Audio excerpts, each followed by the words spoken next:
السلام علیکم.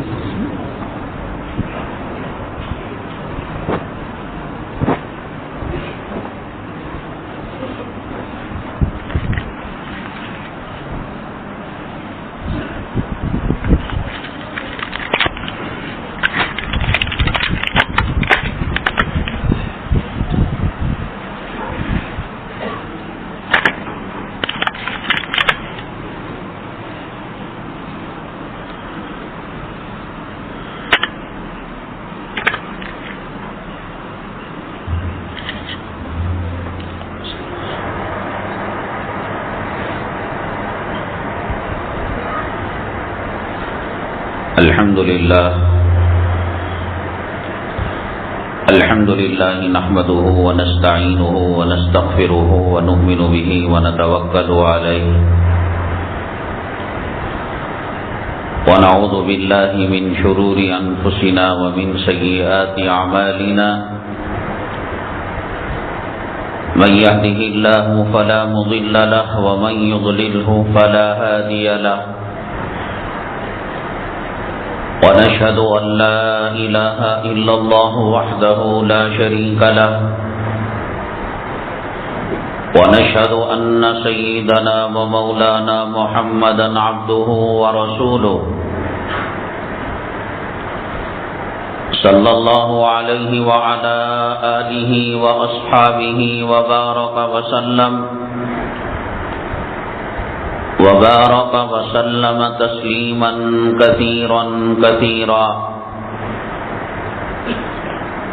أما بعد فأعوذ بالله من الشيطان الرجيم. بسم الله الرحمن الرحيم. وما أصابكم من مصيبة فبما كسبت أيديكم. قال النبي صلى الله عليه وسلم لا سفر ولا طيرة ولا عدوى ولا هامة أو كما قال النبي عليه الصلاة والسلام. رب اشرح لي صدري ويسر لي أمري واحلل عقدة من لساني يفقهوا قولي. اللهم صل على سيدنا مولانا محمد في أول كلامنا. اللهم صل على سيدنا مولانا محمد في أوسط كلامنا. اللهم صل على سيدنا مولانا محمد في آخر كلامنا.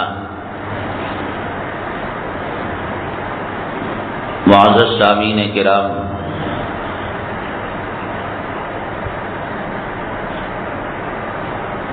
مذہب اسلام کی یہ کوشش ہوتی ہے کہ مسلمان اور اس کے ماننے والے ایک صالح معاشرے اور نیک معاشرے کے اندر، نیک صحبتوں کے اندر اٹھے بیٹھے رہیں، زندگی گزاریں. اسی لیے اللہ کے حبیب پاک جناب محمد الرسول اللہ صلی اللہ علیہ وسلم جب ہجرت فرما کر مدینہ طیبہ گئے، ایک صالح معاشرے کی تشکیل کے لیے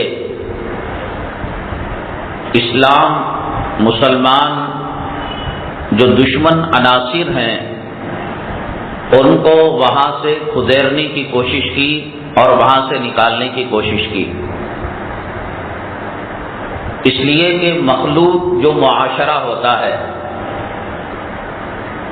جس میں اسلام مسلمان دشمن مل کر رہتے ہیں،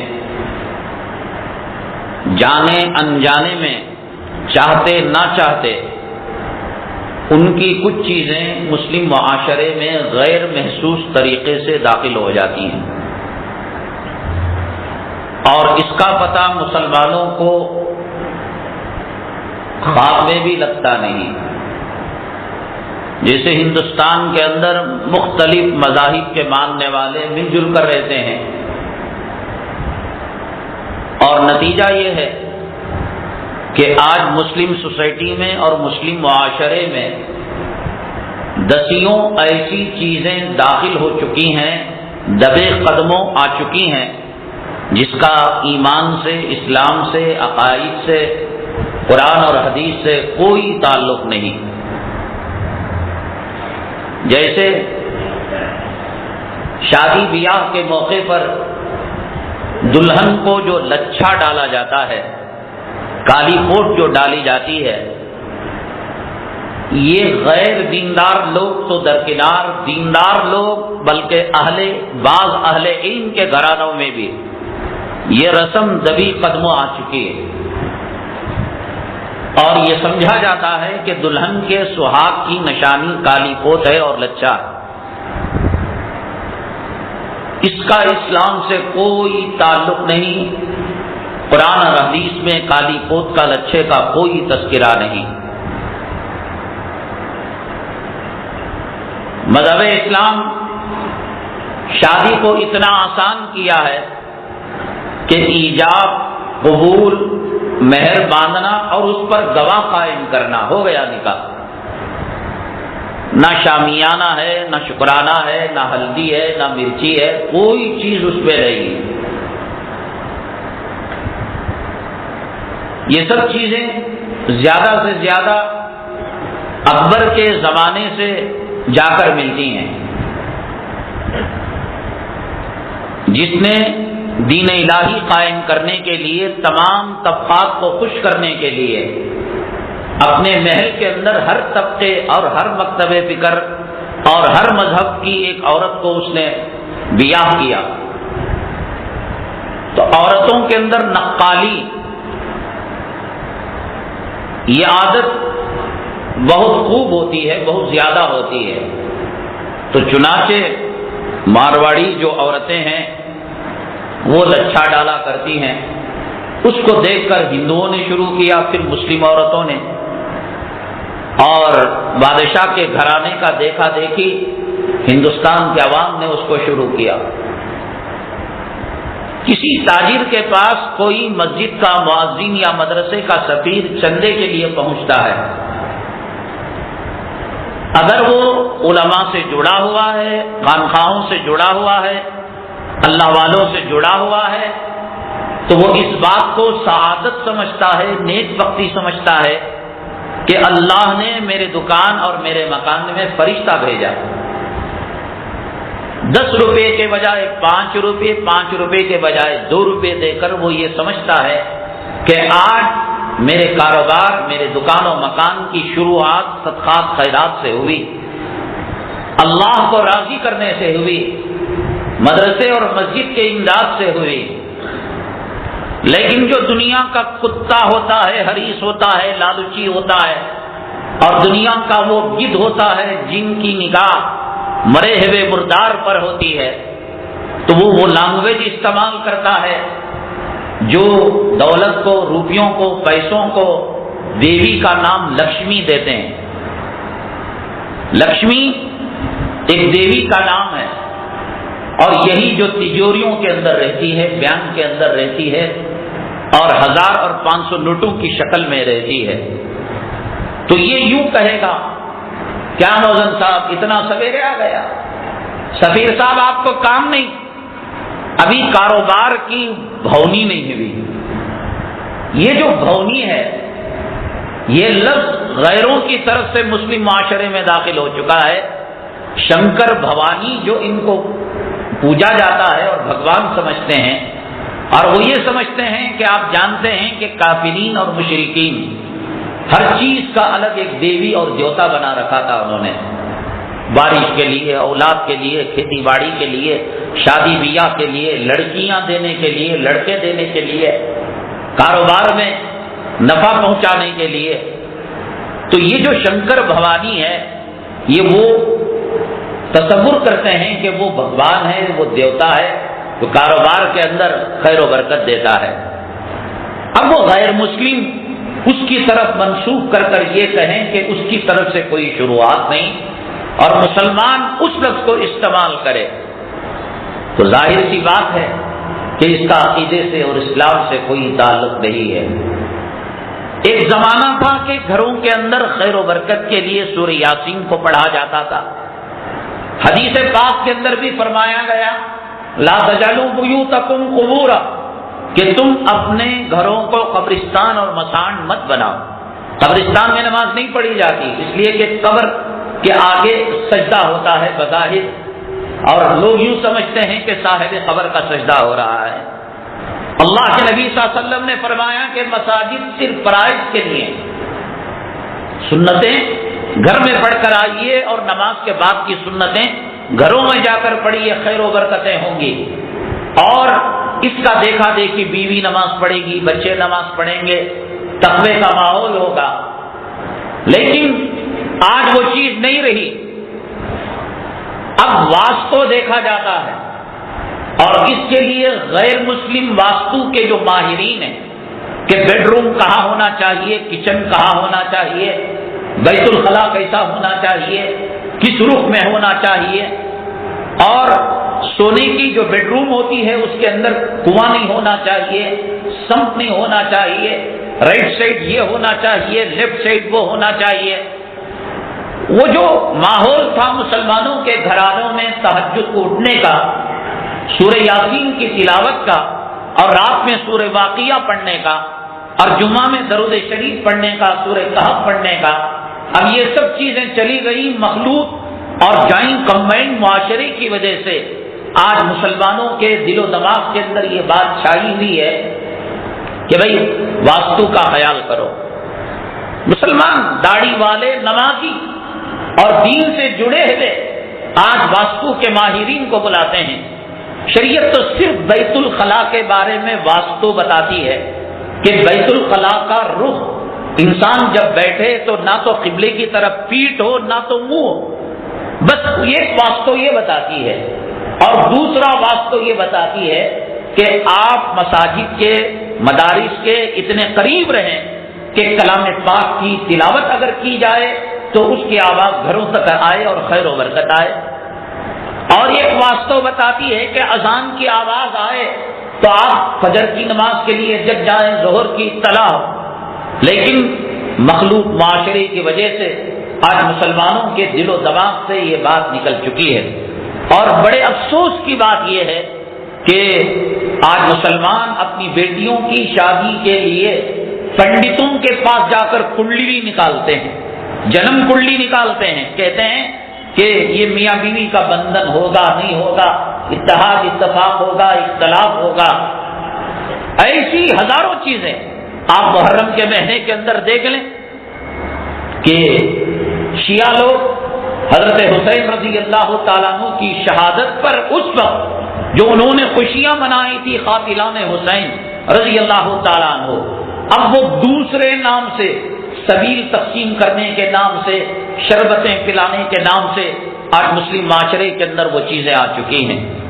ہماری ماں کے مرنے پر، باپ کے مرنے پر گھر میں بریانی نہیں بنتی اور گھر کے اندر ناچ گانا نہیں ہوتا، اور اللہ کے حبیب پاک جناب محمد رسول اللہ صلی اللہ علیہ وسلم کے وہ نواسے کہ جن کو اولاد سے زیادہ آپ چاہا کرتے تھے، اور جن کے بارے میں فرمایا سیدہ شبابی اہل الجنت الحسن والحسین، یہ جنتی نوجوانوں کے سردار ہیں، ان کے شہادت کے موقع پر سبیلیں تقسیم کی جائیں، خوشیاں کی جائیں، عقل کیا اس بات کو مانتی ہے؟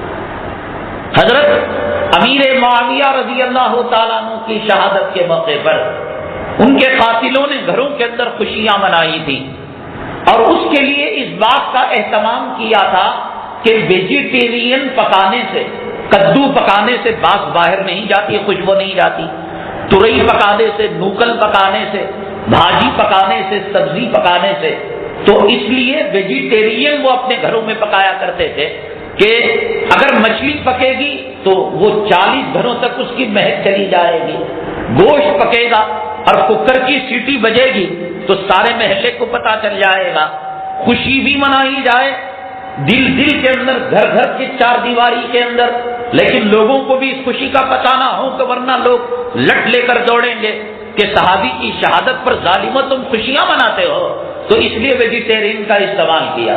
اب وہ چیز رجب کے مہینے میں مسلمانوں کے گھرانے کے اندر یہ پور کی فاتحہ کے نام پر، کندوری کی فاتحہ کے نام پر یہ چیز داخل ہو گئی، جس کے اندر ویجیٹیرین پکایا جاتا ہے، اور جس کے کھانا کھانے کے بعد ہاتھ دھلنے کا پانی بھی باہر نہیں پھینکا جاتا ہے کہ کہیں اس کی اطلاع کسی کو نہ ہو جائے۔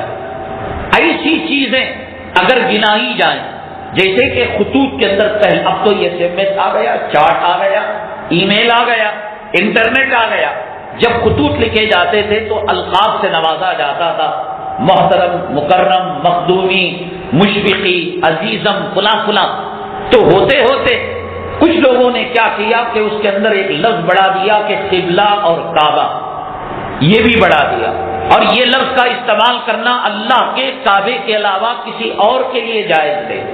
اگر کوئی اپنے محبوب کے لیے، اپنے معشوق کے لیے، اپنے والد کے لیے، اپنے استاد کے لیے میرے محترم قبلہ کعبہ، تو اس کا مطلب یہ کہ ایک کعبہ اور قبلہ تو اللہ کا حرم ہے، اور پھر آپ نے اپنے باپ کو کعبہ بنا لیا۔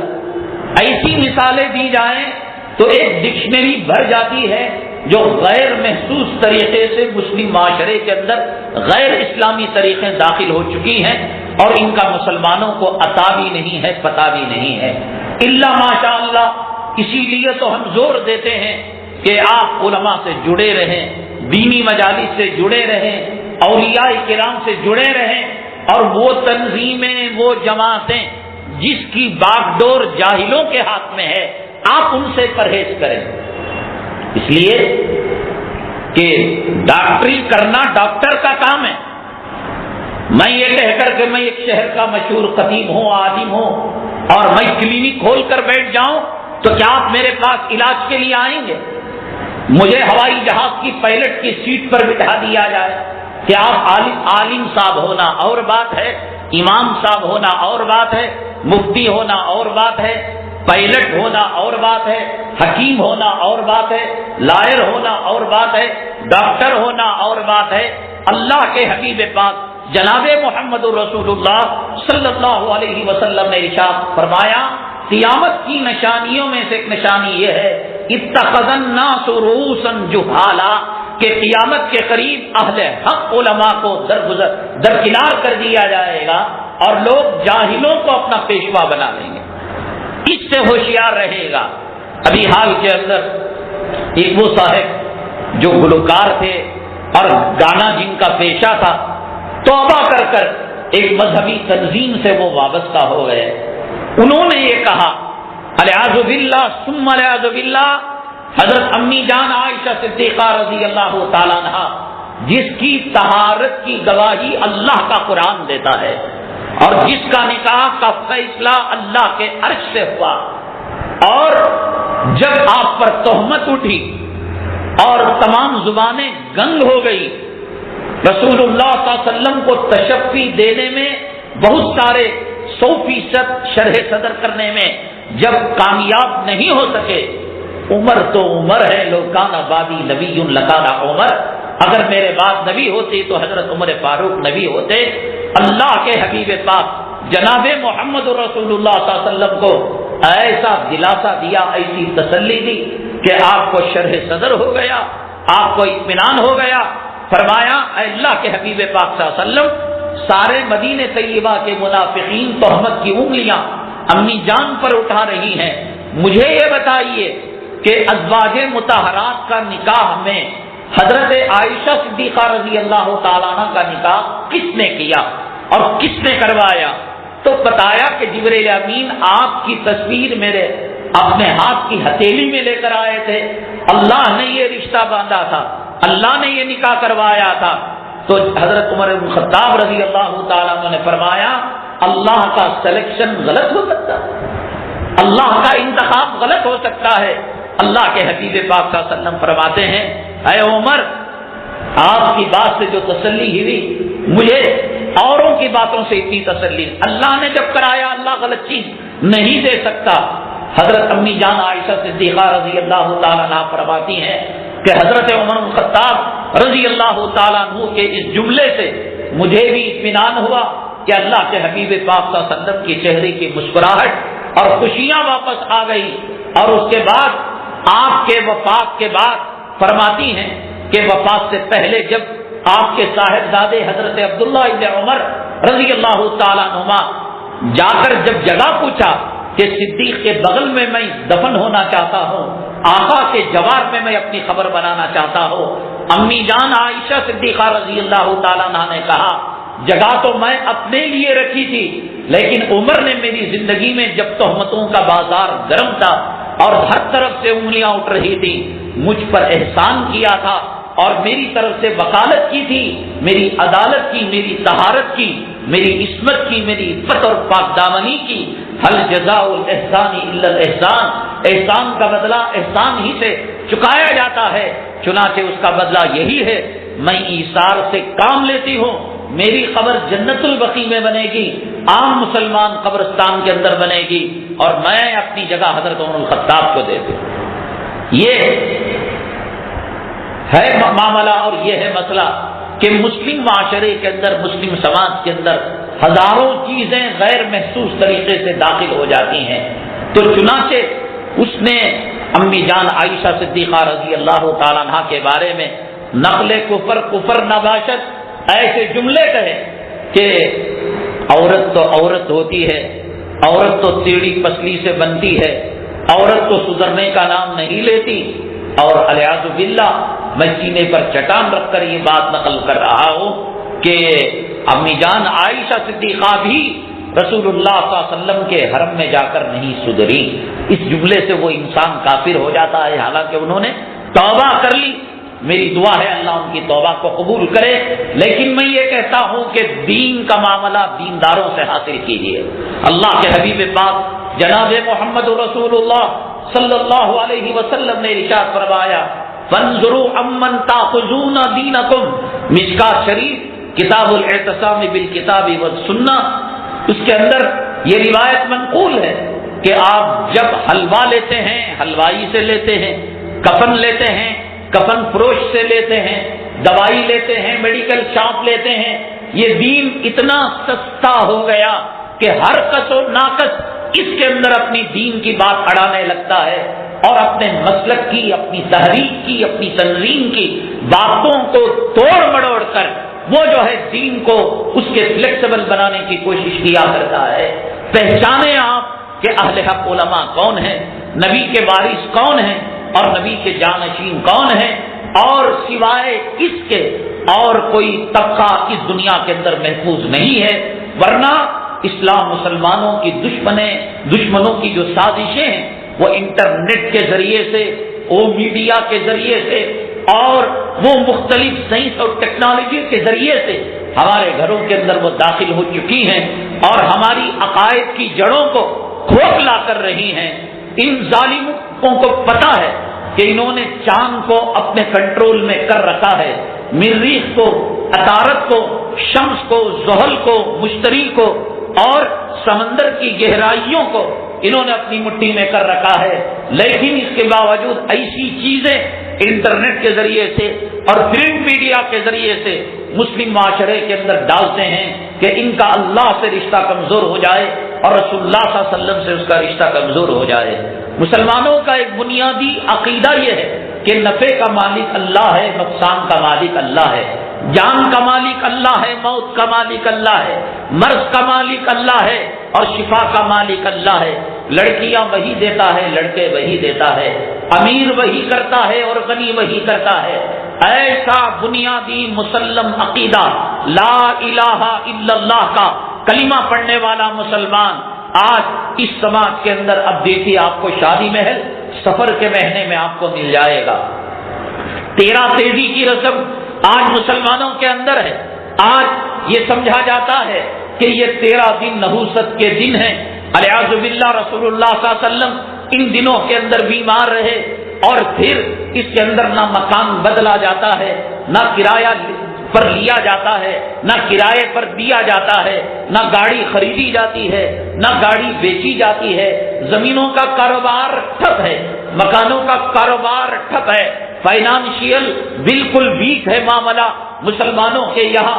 درزی کہتا ہے کہ دلہنوں کے لباس نہیں سل رہے ہیں، شادی محل والے کہہ رہے ہیں کہ کرائے پر بکنگ آرڈر نہیں مل رہے ہیں۔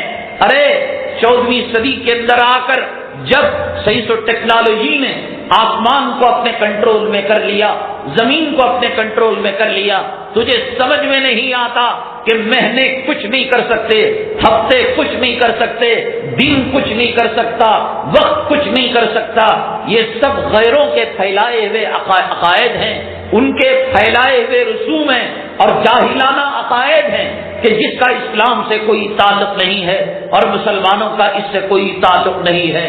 ہم یہ سمجھتے ہیں کہ پوری دنیا کی طاقت ایک طرف ہو جائے، اللہ تعالیٰ نفع پہنچانے پر آئے، پوری دنیا بال بینگا نہیں کر سکتی، اللہ نقصان پہنچانے پر آئے اور پوری دنیا نفع پہنچانے پر آئے، ایک دودھ کا قطرہ حلق کے نیچے پوری دنیا والے مل کر نہیں اتار سکتے، ایک سوئی کے ناکے کے برابر وہ نفع نہیں پہنچا سکتے۔ قل اللہم مالک الملک تؤتی الملک من تشاء وتنزع الملک ممن تشاء وتعز من تشاء وتذل من تشاء بیدک الخیر انک علی کل شیء قدیر۔ ہم نے کسی مٹی سے بنائے ہوئے دیوی دیوتاؤں کا کلمہ نہیں پڑھا ہے، ہم نے لکڑی کے بنائے ہوئے کسی دیوی دیوتاؤں کا اور پتھر کے تراشے ہوئے کسی معبود باطلہ کا ہم نے کلمہ نہیں پڑھا ہے، ہم نے اس رب کا کلمہ پڑھا ہے جو نفع کا مالک ہے، جس نے ایک کن سے 7 آسمانوں کو بنایا، جس نے ایک کن سے زمین کو جو ہے بچھونا بنایا، جو سمندر کا نظام چلاتا ہے، ستاروں کا نظام چلاتا ہے۔ ایسے رب کو ماننے والے آج واسطوں کو مانے، ایسے رب کو ماننے والے آج کہیں کہ منگل کا دن برا دن ہے، ایسے رب کو ماننے والے کہیں کہ کالی بلی نے راستہ کاٹ دیا ہم سفر نہیں کریں گے، ایسے رب کے ماننے والے کعبے کو دیکھ کر بدفعلی لیں، ایسے رب کو ماننے والے 13 تیزی کا نام لے کر سفر کی 13 دنوں کو منحوس جانے، محرم کے اندر یہ کہیں کہ دلہا دلہن کا چہرہ نہیں دیکھ سکتا، ایسے رب کے ماننے والے آج بھی آپ نے دیکھا ہوگا کہ دلہا اور دلہن کے رٹھوں پر یعنی سیدھے یا ڈاویں ہاتھ پر ایک لال کپڑا باندھا جاتا ہے اور اس کے اندر کچھ سکے رکھے جاتے ہیں، 5 روپے کے 10 روپے کے جو ہے نوٹ اس کے اندر رکھے جاتے ہیں، اور یہ کہا جاتا ہے کہ شیخ ضامن جو ہے ان کی حفاظت کریں گے، ضامن کے معنی ضمانت لیں گے اور ان کی وہ وارنٹی اور گارنٹی لیں گے۔ اللہ کہاں چلا گیا؟ اللہ پر ایمان کہاں چلا گیا؟ تیری نماز کہاں چلی گئی؟ تیرا سبحان ربی الاعلی کہاں چلا گیا؟ تیرا لبیک اللہم لبیک کہنا کہاں چلا گیا؟ تیرا تکبیر تحریمہ کے اندر اللہ اکبر کہنا کہاں چلا گیا؟ تیرا دعائے قنوت کے اندر اللہم انا نستعینک ونستغفرک ہم مدد تجھ سے مانگتے ہیں، تیرا سورہ فاتحہ کے اندر ایاک نعبد و ایاک نستعین کہنا کہ مانگتے تجھی سے ہیں اور تیرے سامنے جھولی پھیلاتے ہیں، یہ کہاں چلا گیا؟ مسلمانوں، مومن کے ایمان کے سامنے نہ زمین کچھ کر سکتی ہے نہ آسمان کچھ کر سکتا ہے۔ مومن کا ایمان اتنا پاورفل ہوتا ہے کہ حضرت عمر بن خطاب رضی اللہ تعالیٰ عنہ کے ہاتھ سے لکھی ہوئی ایک تحریر دریائے نیل کی طغیانی کو اور مصر کے چشمے کی اور مصر کے طوفان کو وہ ختم کر سکتی ہے، وہ تھما سکتی ہے۔ ڈوبتا ہوا سورج حضرت علی کے لیے واپس لوٹ سکتا ہے۔ مومن کا ایمان اتنا طاقتور ہوتا ہے کہ اپنے پیر کے پنجے کی حرکت سے وہ پہاڑ کی حرکت کو خاموش کر سکتا ہے، وہ آگ کی گرمی کو خاموش کر سکتا ہے، وہ سمندر کے اندر راستہ بنا سکتا ہے، وہ آگ کو قلنا یا نار کونی بردا و سلاما علی ابراہیم کہہ کر وہ گلے گلزار اس کو بنا سکتا ہے۔ مومن دبنے کا نام نہیں، مومن مغلوب ہونے کا نام نہیں، مومن شکست کھانے کا نام نہیں، مومن کسی کے سامنے سر تسلیم خم کرنے کا نام نہیں۔ اللہ نے اسے سید الخلائق بنایا ہے، افضل البشر بنایا ہے۔ اللہ نے اس کو وَلَقَدْ كَرَّمْنَا بَنِي آدَمَ کہا ہے، اللہ نے اس کو لَقَدْ خَلَقْنَا الْإِنسَانَ فی احسن تقویم کہا ہے۔ بلی سے ڈرنے کے لیے نہیں، الو سے ڈرنے کے لیے نہیں، منگل کے دن سے ڈرنے کے لیے نہیں، رات کی تاریکی سے ڈرنے کے لیے نہیں، 13 تیزی کے نام سے چمکنے کے لیے نہیں۔ مہینہ اس کا غلام ہے، سال اس کا غلام ہے، زمین اس کا غلام ہے، فلک اس کا غلام ہے، ستارے اس کے غلام ہیں، چاند اس کا غلام ہے، سورج اس کا غلام ہے۔ کہ محمد سے وفا تو نے تو ہم تیرے ہیں، یہ جہاں چیز ہی کیا لوح و قلم تیرے ہیں، تو محمد صلی اللہ علیہ وسلم کا غلام تو بند کر دے کہ تو لوح و قلم کا مالک بنے گا، تقدیر کے اندر تو اپنی مرضی سے خودی کو کر بلند اتنا کہ ہر تقدیر سے پہلے خدا بندے سے خود پوچھے کہ بتا تیری رضا کیا ہے، تیری خوشنودی کیا ہے، بندے تو کیسی زندگی گزارنا چاہتا ہے، یہ اللہ تعالیٰ خود پوچھے، یہ اللہ تعالیٰ نے مقام عنایت کیا ہے۔ بڑے افسوس کی بات یہ ہے کہ سائنس و ٹیکنالوجی کے ہائی ٹیک زمانے کے اندر بھی مسلمان توہمات کا شکار ہے، مسلمان تیرا تیزی کا شکار ہے۔ دیکھیے یہ المیہ آخری چارشمہ مناتا ہے، آخری چارشمہ کب ہوتا ہے؟ سفر کا جو یہ مہینہ ہے۔ عجیب بات یہ ہے کہ حدیثوں کے اندر سفر کے مہینے کے ساتھ، ہر مہینے کے ساتھ ایک لفظ آتا ہے، رمضان المبارک، شوال المکرم، جمادی الاولی، رجب المرجب، شعبان المعظم، ایک لفظ آتا ہے۔ ایسے سفر کے مہینے کے ساتھ اللہ کے حبیب پاک صلی اللہ علیہ وسلم نے جو فرمایا سفر الخیر، یہ خیر کا مہینہ ہے، سفر الرشد، یہ رشد و ہدایت کا مہینہ ہے۔ اللہ کے حبیب پاک جناب محمد رسول اللہ صلی اللہ علیہ وسلم نے جس مہینے کو خیر اور رشد کا معنی دیا اور کہا کہ یہ خیر کا مہینہ ہے اور رشد و ہدایت کا مہینہ ہے، اور آپ ہر جو ہے ہلال کے لیے مہینے کا چاند دیکھ کر یہ دعا پڑھتے تھے، اللہم اہلہ علینا بالیمن والایمان والسلامتی والاسلام۔ ہر مہینے، یہ نہیں کہ سفر کے مہینے کے لیے الگ دعا ہو، آپ نے سفر کے مہینے کا چاند بھی دیکھا، یہ کہا یہ سلامتی والا مہینہ ہے، یہ خیر والا مہینہ ہے، یہ رشد والا مہینہ ہے، یہ ہدایت والا مہینہ ہے۔ مسلمانوں، کسی مہینے کے اندر، کسی الو کے اندر، کسی جانور کے اندر کوئی چیز نہیں رکھی ہے۔ ہاں اگر رکھی ہے تو مسلمانوں کے داڑھی منڈانے میں نحوست ہے، مسلمانوں کے نماز چھوڑنے میں نحوست ہے، مسلمانوں کے گھروں کے اندر گانا بجانے کے اندر نحوست ہے۔ مسلمان عورت جب بے پردہ ہوتی ہے گھر کے اندر نحوستوں کے فوارے پھوٹتے ہیں۔ مسلمان عورت جب گھر میں سر پر سے پلو ہٹاتی ہے، دوپٹہ ہٹاتی ہے، رحمت کے فرشتے چلے جاتے ہیں، خیر و عافیت کے دروازے بند ہو جاتے ہیں۔ پھر بیٹی کال سینٹر کو جا رہی ہے، باپ کو کرایہ آ رہا ہے، بچہ ڈالر کما رہا ہے، ریال کما رہا ہے، مولانا صاحب کوئی تعویذ دے دو خیر و برکت کی۔ جس گھر کے اندر عورت بے نمازی کتیا ہو اور بے حیا بازاری عورت کی طرح زندگی گزار رہی ہو، جس گھر کی شروعات ناچ گانے سے ہو، جس گھر کا سونا رات کے ڈرامے سے ہو، جس میں میوزک موسیقی 24 گھنٹے بجتی ہو، اللہ کی قسم اس سے بڑی نحوست اور اس سے بڑی اور بے برکتی کیا ہوتی ہے؟ اور نحوست والے اعمال تم کرو اور الزام الو پر ڈالو، الزام کتے پر ڈالو، الزام بلی پر ڈالو، یہ کہاں کا انصاف ہے؟ اللہ نے آپ ہی کی طرح ان کو بھی مخلوق بنایا ہے۔ اللہ اگر چاہتا ہمیں الو بنا دیتا، اللہ اگر چاہتا ہمیں کبا بنا دیتا، اللہ اگر چاہتا ہمیں گلی کا جانور بنا دیتا، جیسے اللہ نے ہمیں انسان بنایا ہے، اسے الو بنایا ہے، اسے فاختہ بنایا ہے، اور اسے کبوتر بنایا ہے، اور اسے کبا اور کالی بلی بنایا ہے۔ گناہ کے کام ہم کریں اور الزامات ان پر ڈالیں۔ سیدنا شیخ عبد القادر جیلانی رحمت اللہ علیہ فرمایا کرتے ہیں، ایک بے نمازی 40 گھرانے دائیں، 40 گھرانے بائیں، 40 گھرانے آگے اور 40 گھرانے پیچھے، 40 گھرانے اوپر، 40 گھرانے نیچے اس کی نحوست چھائی بھی رہتی ہے۔ جس گھر کے اندر خاوند بے نمازی، بیوی بے نمازی، ماں باپ بے نمازی، اولاد بے نمازی، بھائی بے نمازی، بہن بے نمازی، مالک مکان بے نمازی، کرایہ دار بے نمازی، تو پھر کہاں سے خیر و برکت آئے گی؟ نحوست کے اعمال انسان کرے اور تہمت لگائے کہ تیرا تیزی ہے، آخری چارشمہ ہے۔ اللہ کے حبیب پاک صلی اللہ علیہ وسلم کا وصال مبارک 12 ربیع الاول کو ہوا، تو آخری چارشمے میں جب شفا یاب ہو گئے تو پھر 12 ربیع الاول تک آپ کی طبیعت کیسی رہی؟ جبکہ آپ کو 12 ربیع الاول تک آپ کی طبیعت خراب تھی۔ نہ تاریخ اس بات کو تسلیم کرتی ہے، نہ عقل اس بات کو مانتی ہے۔ مسلمانوں، نحوست والے جو برے عمل ہیں ان سے بچو، اللہ تعالیٰ خیر و برکت دے گا۔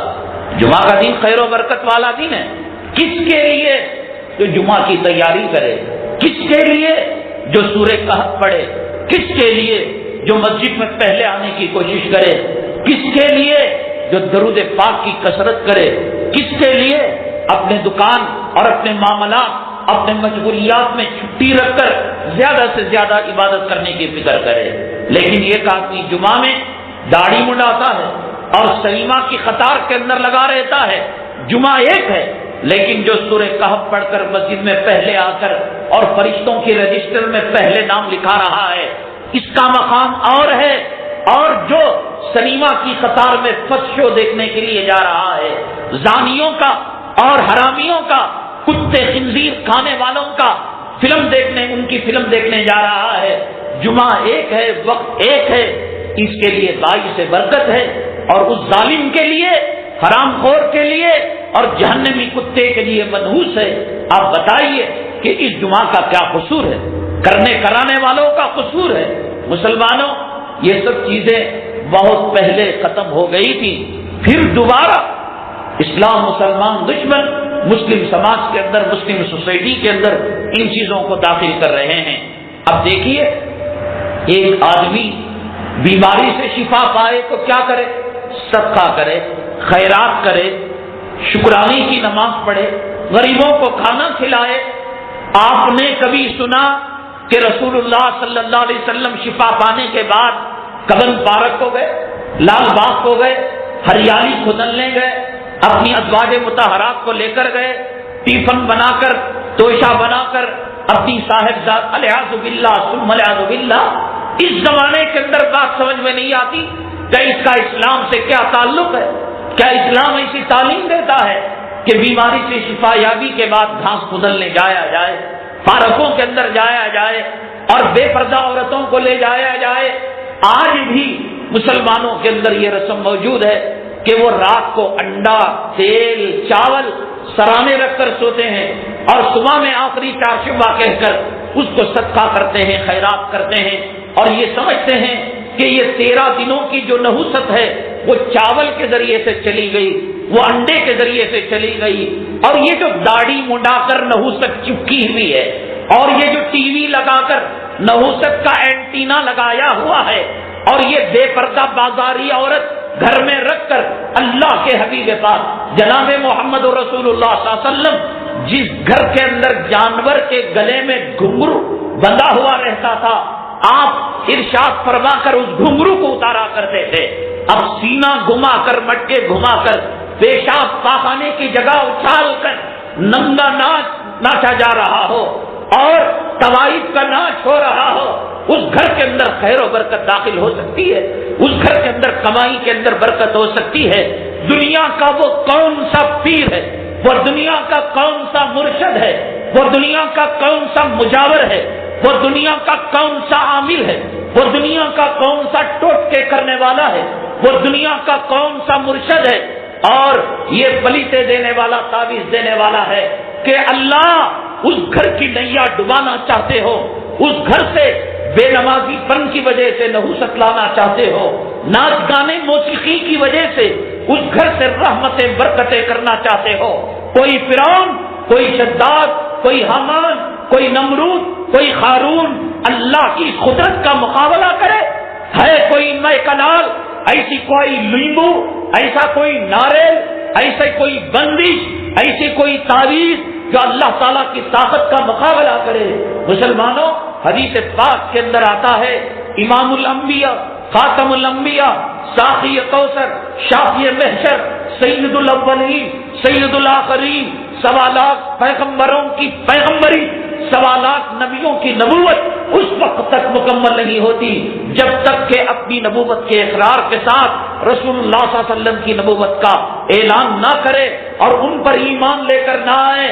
ایسا پیغمبر کہتا ہے، آندھی چلتی تھی مدینہ طیبہ میں، ہوا تیز چلتی تھی، چپل کا تسمہ ٹوٹتا تھا، گھر میں نمک کی کمی ہوتی تھی، اللہ کے حبیب پاک صلی اللہ علیہ وسلم مسجد کی طرف رجوع ہوتے تھے، آپ نماز پڑھا کرتے تھے، آپ سجدے کے اندر رویا کرتے تھے، گڑ گڑایا کرتے تھے۔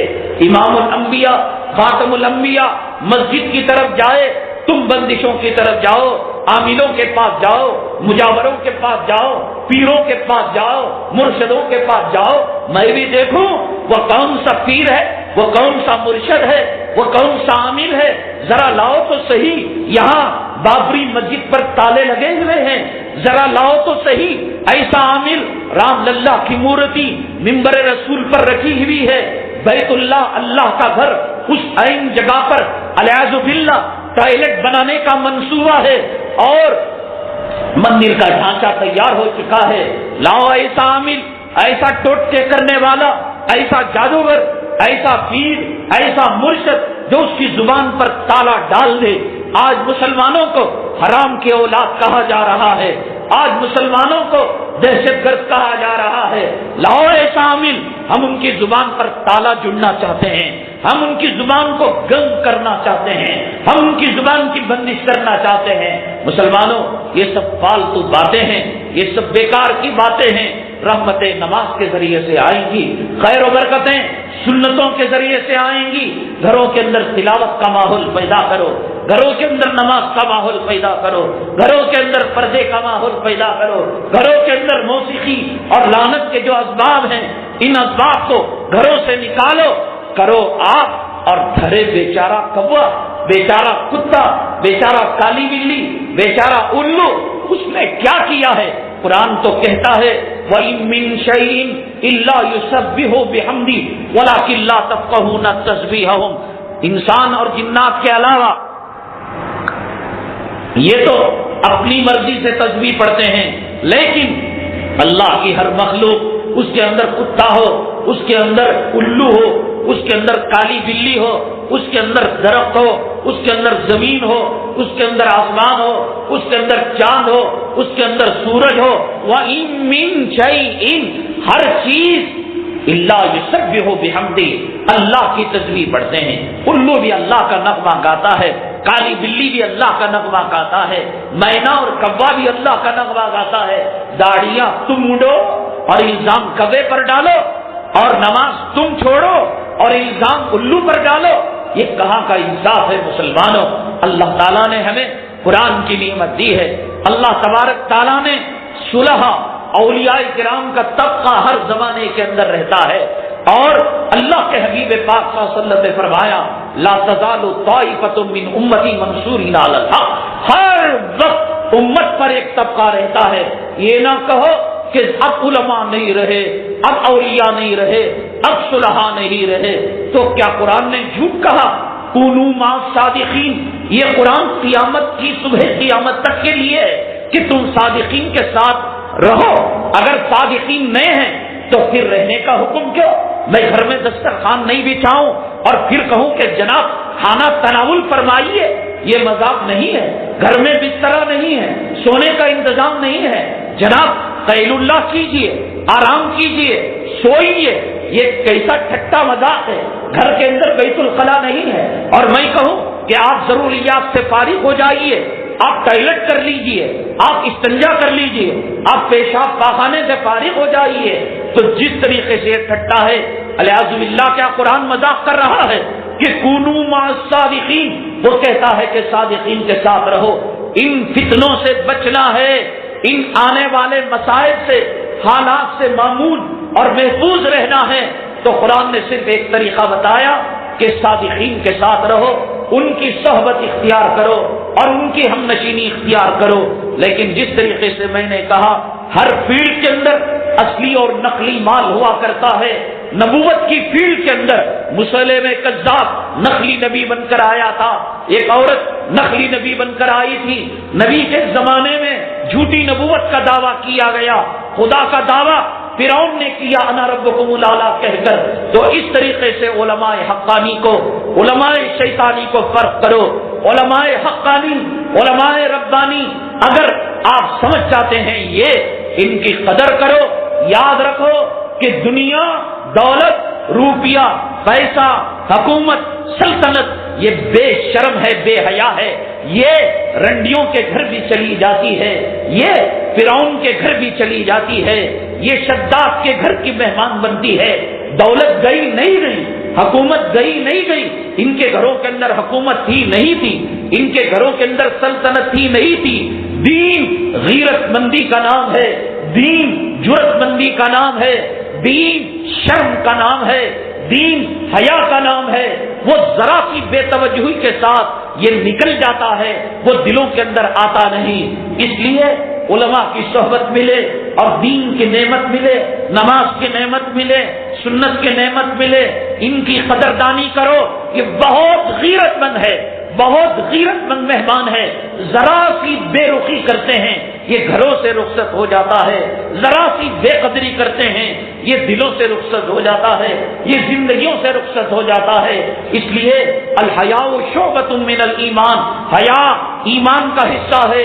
شرم و حیا دین یہ ایک چولی دامن کا ساتھ رکھتے ہیں. اس لیے مسلمانوں دینی تنظیموں سے وابستہ ہو, علماء ربانی سے وابستہ ہو, مدارس سے وابستہ ہو, مساجد سے وابستہ ہو. ان کی بے قدری نہ کرو. ان کی بے قدری کرنے سے یہ اتنا غیرت مند مہمان ہے, یہ رخصت ہو کر روٹ کر چلا جاتا ہے.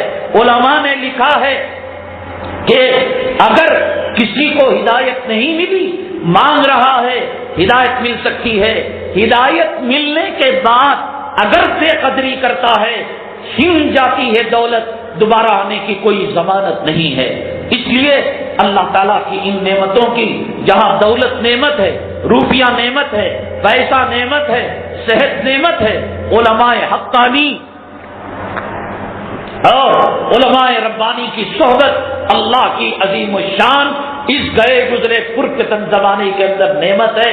اور ان مجلسوں کے رہتے ہوئے, ان کی صحبتوں کے رہتے ہوئے باطل کا طوفان ہمیں کوئی ٹچ سے مس نہیں کر سکتا, ہمیں ٹچ نہیں کر سکتا. ابھی میں نے بتایا کہ حالات آنے والے بڑے سنگین ہیں, آنے والے بڑے نازک ہیں. کسی زمانے کے اندر آج سے 10-12 سال پہلے جب 6 دسمبر ہوا کرتا تھا, مسلمان کالے جھنڈے لہرایا کرتے تھے, مسلمان نوجوان جلوس نکالا کرتے تھے, بابری مسجد کی یاد کے اندر محفلیں منعقد کیا کرتے تھے. جو قوم اپنی تاریخ کو یاد نہیں رکھتی, جو قوم اپنے آباء اجداد کے میراث کی حفاظت نہیں کرتی, جو قوم اپنے کلچر, تہذیب اور تمدن کو جانتی نہیں, وہ قوم زندہ رہنے کے باوجود مردہ زندگی گزارتی ہے. ہمیں چاہیے اپنے آباء اجداد کے کلچروں کو یاد کرے, اپنی تہذیب, اپنے تمدن کے گن گائیں. بڑے افسوس کی بات یہ ہے کہ پتہ ہی نہیں کہ 6 دسمبر کی تاریخ مسلمانوں کے لیے کتنی اہمیت رکھتی ہے. 6 دسمبر 1992 کو اس ہندوستان کے اندر جمہوریت کا قتل ہوا تھا, اس ہندوستان کے اندر سیکولرزم کا جنازہ نکلا تھا, اس ہندوستان کے اندر عدالت عظمیٰ کا مذاق اڑایا گیا تھا, اس ہندوستان کے اندر ہمارے آباء اجداد کی جو تاریخ تھی اس تاریخ کو زمین بوس کرنے کی کوشش کی گئی تھی. بڑے افسوس کی بات یہ ہے کہ آج مسلمانوں کو وہ چیز یاد ہی نہیں رہی, وہ چیز کو انہوں نے فراموش کر دیا. 6 دسمبر کو جگہ جگہ جلسے ہوتا ہوا کرتے تھے, بس بابری مسجد کی تاریخ کو بیان کیا جاتا تھا. آج لوگ سمجھتے ہیں کہ اب اس کو یاد کرنا ایک فتنے کا نام ہے. مولانا صاحب, فتنے کو کیوں آپ جو ہے ہوا دے رہے ہیں؟ کیا مسجد فتنے کا نام ہے؟ اللہ اکبر کی اذان دینا کیا فتنے کا نام ہے؟ اقامت کہنا کیا فتنے کا نام ہے؟ اپنے حقوق کی لڑائی لڑنا کیا فتنے کا نام ہے؟ آپ کو معلوم نہیں حضرت مولانا سلمان ندوی صاحب دامت برکاتہم العالیہ کا جو مدرسہ ہے لکھنؤ کے اندر, اس مدرسے کے اندر فقہی سیمینار ہوا تھا. 122 دنیا کے معتبر اور ثقہ چوٹی کے ہمالیہ چوٹی سے اوپر مقام رکھنے والے علماء اور مفتیان کرام کا اس عنوان پر بابری مسجد کے مدعے پر 2002 اپریل کے مہینے کے اندر فقہی سیمینار ہوا تھا, جس کے اندر دنیا بھر کے علماء نے کہا کہ واقف نے جگہ مسجد کے لیے وقف کر دی اور مسجد ایک مرتبہ بن گئی, ایک مرتبہ اذان کہہ دی گئی, ایک مرتبہ اقامت کہہ دی گئی, ایک مرتبہ جماعت سے نماز ہو گئی. نہ اس کو ہبا کیا جا سکتا ہے, نہ تو اس کا سودا کیا جا سکتا ہے، نہ تو وہ جگہ ٹرانسفربل ہو سکتی ہے، نہ تو خریدی جا سکتی ہے، نہ تو بیچی جا سکتی ہے، نہ تو اس کا اوپری مالے کا سودا کیا جا سکتا ہے، نہ تو اس مسجد کے زمین کے اندر کا حصے کا سودا کیا جا سکتا ہے۔ 7 زمین نیچے 7 آسمان اوپر تک جو حدود اعتکاف ہے وہ داخل مسجد ہے۔ میر باقی باللہ نے بابر کے زمانے کے اندر اس کو مسجد بنایا تھا۔ ظالموں نے کہا کہ بابر مندر کو توڑ کر مسجد بنایا تھا، یہاں رام جنم بھومی تھی۔ یہ 100% غلط بات ہے۔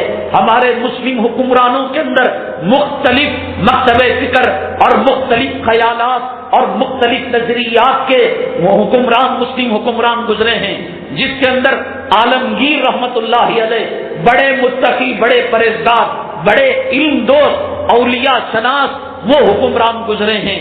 اکثر حکمران عیاشی کرنے والے، اکثر حکمران سیکولرزم کی ذہنیت رکھنے والے اور جمہوریت کی ذہنیت رکھنے والے، جو آپ نے اکبر بادشاہ کا انجام دیکھا کہ جس نے دین الہی کو جنم دیا۔ بابر خود کوئی جو ہے کٹر مذہبی مسلمان نہیں تھا۔ میں یہ اس لیے کہہ رہا ہوں کہ اگر وہ کٹر پنتھی مذہبی ہوتا تب جا کر وہ مندر کو توڑتا۔ اس نے بابر اپنا انصاف کا ایسا دور گزارا ہے کہ اپنے دور حکومت کے اندر، اپنے حکمرانوں کے اندر، وزراء کے اندر، اس نے گورنروں کے اندر کئی غیر مسلموں کو حکومت کے پیشے دیے اور بڑے بڑے عہدے دیے۔ تو اس سے اور خود بابر نے اپنا جو بابر نامہ لکھا ہے اس کے اندر مسلمانوں کو وصیت کی ہے کہ اس ملک کے اندر غیر مسلم برادران وطن رہتے ہیں، تم ان کے اکرام کے اندر، احترام کے اندر گاؤں کشی کو چھوڑ دو اور گائے کو کاٹنا چھوڑ دو۔ جو بابر اپنے بابر نامے کے اندر گائے کے تعلق سے مسلمانوں کو دبا رہا ہو، وہ بابر رام جنم استان کو توڑ کر، رام جنم بھومی کو توڑ کر کیا وہ وہاں مندر کو توڑ کر مسجد بنا سکتا ہے؟ اگر یہ بات عالمگیر رحمت اللہ علیہ کے تعلق سے کہی جاتی، اگر یہ بات بہادر شاہ ظفر کے تعلق سے کہی جاتی تو چلو بات سمجھ میں آنے والی تھی۔ یہ کٹر مذہب پنکی تھے، متشدد تھے، لیکن بابر تو ایک سیکولرزم اور جمہوری ذہنیت رکھنے والا تھا۔ اور خود ہندوستان کے اندر جو غیر مسلم دانشوران ہیں، آثار قدیمہ کے ماہرین ہیں، انہوں نے کہا کہ رامپور جو اتر پردیش کے اندر ہے، رامپور یعنی رام کی واسی اور رام کے رہنے کی جگہ، تو کہا گیا کہ اس ایودھیا سے رام اور سیتا کا کوئی تعلق نہیں ہے، بلکہ رامپور سے اس کا تعلق ہے۔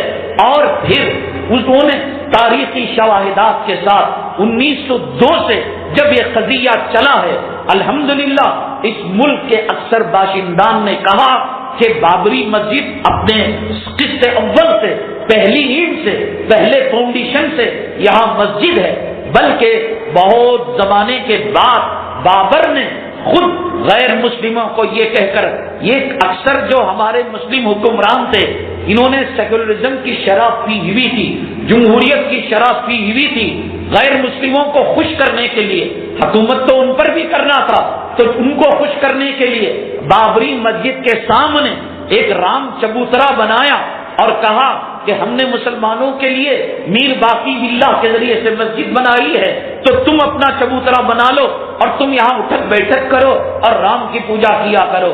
نتیجہ یہ ہوا کہ 1985 کے اندر اسی رام چبوترے کے تعلق سے الہ آباد ہائی کورٹ کی بینچ کے اندر ایک مقدمہ دائر کیا گیا کہ سر یہ رام کا جو چبوترا ہے کھلا ہے، بارش کے اندر پانی پڑتا ہے رام کی مورتی پر اور دھوپ پڑتی ہے، کھلا ہوتا ہے، کھلا ہوتا ہے، ایک سائبان بنانے کا موقع دیا جائے۔ چنانچہ مارچ کے مہینے میں یہ مقدمہ دائر کیا گیا، دسمبر کے مہینے میں الہ آباد ہائی کورٹ نے یہ کہہ کر عرضی داخل کر دی کہ ایک مسجد کے قرب و جوار کے اتنے فٹ کے دائرے میں دوسرا معبد خانہ تعمیر نہیں کیا جا سکتا۔ انصاف کی ڈگر پر یہاں کی عدالتیں چل رہی ہیں، انصاف پسند یہاں کے آثار قدیمہ کے ماہرین ہیں، وہ کہتے ہیں آثار قدیمہ کے ماہرین، ہم نے بہت جستجو کی، تلاش کی کہ رام کی جنم بھومی کے تعلق سے ایودھیا کے اندر کوئی اس کا نشان نہیں ملتا۔ رام کرشنا اپادھیائے جو ایک بہت بڑے تاریخ کے ماہر ہیں، انہوں نے خود عدالت کے اندر داخل کی، عرضی داخل کی کہ یہ جنونی مذہبی کٹر پنتھی لوگ ہیں جو بابری مسجد کا تنازع انگریز کی اشارے پر ہندوستان کے اندر کھڑا کیے ہوئے ہیں، ورنہ بابری مسجد اپنی اصل میں بابری مسجد ہے، نہ تو کسی مندر کو وہاں توڑا گیا، بلکہ مسلمانوں کی فقہ کی کتابوں کے اندر یہ بات لکھی ہوئی ہے کہ مسلمان اپنی جگہ کے اندر نماز پڑھے، غصب کی ہوئی جگہ میں نماز پڑھنا مسلمانوں نے اچھا نہیں سمجھا۔ نماز تو ہو جاتی ہے لیکن اللہ کو یہ ادا پسند نہیں، اللہ کو یہ فعل پسند نہیں۔ فقہا نے اپنی کتابوں میں لکھا ہے، ہمارے لیے سارے ہندوستان اور ساری دنیا کی دھرتی اللہ کے حبیب پاک جناب محمد رسول اللہ صلی اللہ علیہ وسلم نے فرمایا، میری امت کو جو خصوصیات دی گئی میرے صدقے میں، اس میں سے خصوصیات یہ ہے کہ پہلے نبی اور پہلے پیغمبر اگر نماز ادا کرنا ہوتا تو ایک مخصوص جگہ میں جا کر وہ نماز پڑھتے، ایک مسجد، ایک معبد خانے میں جا کر عبادت کرتے، لیکن فرمایا کہ جعلت لی الارض کلھا مسجدا، تمام زمین کو، آپ ٹرین میں جا رہے ہیں ٹرین میں نماز پڑھیے، آپ ہوائی جہاز میں جا رہے ہیں ہوائی جہاز میں نماز پڑھیے، آپ پانی کی جہاز میں جا رہے ہیں پانی کی جہاز میں نماز پڑھیے، آپ جنگل میں ہیں، آپ کے پاس مصلی نہیں، آپ کے پاس جانماز نہیں، آپ ریت پر ہیں، پاک مٹی پر ہیں، وہیں آپ صاف کیجئے کنکرے پتھر اور وہیں اللہ اکبر کہہ دیجئے۔ تو ہم کو کیا پڑی ہے کسی مندر کے پیچھے پڑنے کے لیے اور کسی مذہب کے معبد خانے سے ہمیں کھلواڑا کرنے کے لیے؟ بہرحال مسلمانوں، ہم یہ سمجھتے ہیں یہ ہمارے شامت اعمال کا نتیجہ ہے کہ جیسے کہ میں نے کہا کہ گناہ اپنا اثر چھوڑتا ہے اور گناہ اپنا رزلٹ ضرور نکالتا ہے۔ ہماری دینی بے توجہی کی وجہ سے، ہمارے آباء اور اجداد کے تشخصات اور ان کی تاریخ اور ہسٹری کے پر توجہ نہ دینے کی وجہ سے اس قسم کی چیزیں جو ہے ہندوستان کے اندر اور دنیا بھر کے اندر وقوع پذیر ہو رہے ہیں۔ فقہا نے کتابوں میں لکھا ہے، مسجد بن گئی قیامت تک مسجد ہے۔ مسلمانوں کی ذمہ داری ہے کہ مسلمان اس کی حصول یابی کی کوشش کریں، مسلمان وہاں نماز کی کوشش کریں، مسلمان وہاں اذان کی کوشش کرے۔ ایسی کئی مسجدیں ہریانہ کے اندر، ایسی کئی مسجدیں پنجاب کے اندر، ایسی کئی مسجدیں دلی کے اندر جو آثار قدیمہ کے ماتحت آتی ہیں۔ آج وزٹرز، آج بے پردہ اور آج بے حیا عورتیں ایک نمائش کی چیز سمجھ کر اللہ کے گھروں کے اندر منبر و محراب تک چپل اور جوتا پہن کر جا رہی ہیں۔ مسلمانوں کی ذمہ داری ہے کہ مسلمان اللہ کے گھر کا تحفظ کریں، مسلمان اس کے لیے عدالت کے ذریعے سے، قانون کے ذریعے سے اور جس راستے سے یہ حاصل کر سکتے ہیں یہ اس کی کوشش کرے۔ بڑے افسوس کی بات یہ ہے کہ 1902 سے لے کر 1942 کے بعد سے لے کر اب تک مسلمان اس تعلق سے اگر صحیح معنوں کے اندر کوشش کیے ہوتے، صحیح معنوں کے اندر جدوجہد کیے ہوتے تو آج ان کے میناروں سے اذان کی گونج سنائی دے دی، آج اس کے منبر و محراب سے قال اللہ قال رسول کی صدائیں سنائی دیتی۔ لیکن مسلمان کیا ہے آج؟ اپنے جھگڑوں کے اندر ہے، اپنی 4 انچ کی مسجد کے اختلاف کے اندر پڑا ہوا ہے، اپنے مسلکوں کے، اپنے جماعتوں کے، اپنے تحریکوں کے، اپنے پیر و مرشدوں کے دفاع کے اندر لگا ہوا ہے۔ آج 6 دسمبر ہم بابری مسجد کی شہادت کی برسی کے موقع پر ہم بابری مسجد کی طرف رخ کر کر یہ کہنے پر مجبور ہے، اے بابری مسجد ہمیں معاف کر دینا، اس لیے کہ ہم اپنی فجر کی نماز کی حفاظت نہیں کر سکے، ہم تجھ سے کہاں تیری حفاظت کہاں کریں گے؟ اے بابری مسجد ہمیں معاف کر دینا، ہمارے محلے کی مسجدوں سے نکلنے والی اذانوں کا احترام نہیں کر سکے، گانا بجتا رہا، سنیما چلتا رہا، میچ ہوتی رہی، ناچ گانا ہوتا رہا، بابری مسجد ہم تجھ سے اذان کے امیدوار کب بنیں گے؟ ہم اپنی مسجدوں کی اذان کی حفاظت نہ کر سکے، اپنی مسجدوں کی مصلی کی حفاظت نہ کر سکے، منبر کی حفاظت نہ کر سکے، محراب کی حفاظت نہ کر سکے، ہم نے اپنی مسجدوں کو اپنے ہاتھوں سے ڈھایا، اپنی مسجدوں کا قتل کیا، اپنی مسجدوں کا خون کیا. انما یعمر مساجد اللہ من آمن باللہ. قرآن یہ کہتا ہے کہ نماز پڑھنا مسجد کی آبادی ہے، نماز پڑھنا تلاوت کرنا مسجد کی آبادی ہے. کتنے مسلمان فجر میں الصلاۃ خیر من النوم کی آواز سن کر حالت جنابت میں والی بیوی کو چھوڑ کر مسجد کی طرف رخ کرتے ہیں. بابری مسجد ہمیں معاف کرنا. جو اب مسلمان اپنے محلے کی فجر کی 2 رکعت سے صبح کو مسجد کو آباد نہ کر سکا، وہ ایودھیا کی طرف آئے گا، وہ فیض آباد کی طرف آئے گا، وہ اجودھیا کی طرف آئے گا، وہ ممبر و محراب سے نجاست کی چیزوں کو ہٹائے گا، وہ وہاں کے ممبروں سے، وہاں کے میناروں سے آذان کی گونج لگوائے گا. بابری مسجد ذرا انتظار کرنا، امت کی مائیں جب صلاح الدین ایوبی کو جنم دیں گی. بابری مسجد معاف کرنا، امت کی مائیں جب ٹیپو سلطان شہید کو جب دوبارہ جنم دیں گی.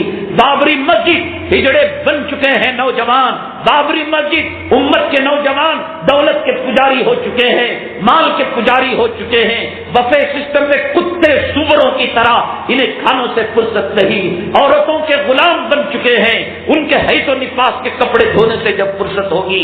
بابری مسجد ہم تیرے بارے میں سوچیں گے. جورو کی غلامی سے جب فرصت ہوگی، بابری مسجد معاف کرنا ہم تیرے بارے میں سوچیں گے. اے بابری مسجد، دکان کی غلامی کا تاؤ اور دولت اور مال کی غلامی کا تاؤ جب ہمارے گلے سے نکلے گا، بابری مسجد معاف کرنا ہم تیرے بارے میں سوچیں گے. بابری مسجد امت کے نوجوان ہجڑے پن سے جب توبہ کریں گے، ہم تیرے بارے میں سوچیں گے. بابری مسجد جب امت کے نوجوانوں میں خالد بن ولید کی شجاعت پیدا ہوگی، ہم تیرے بارے میں سوچیں گے. تب تک ہمیں معاف کرنا. بابری مسجد ہمیں محمد بن قاسم اور محمود غزنوی کے استاد اوصاف والے نوجوان جب تک ہماری مائیں اپنے کوکھ سے جنم نہیں دے گی، تب تک ہمیں معاف کرنا. تو خدا کی عدالت میں کھڑی ہوئی ہے، ہمیں معلوم ہے کہ تو اپنے خون کے آنسو رو رہی ہے، تو ماتم کر رہی ہے. ہمارے گھر میں کتا پیشاب کر دے، ہمارے گھر میں سور پاخانہ کر دے، ہمارے گھر میں جانور گندگی کر دے، ہم اپنے گھر کو پاک کرنے کی کوشش کرتے ہیں. بابری مسجد پاک کرنا کہ شرک کی نجاست سے تو آلود ہو چکی ہے، کفر کی گندگی سے تو آلود ہو چکی ہے.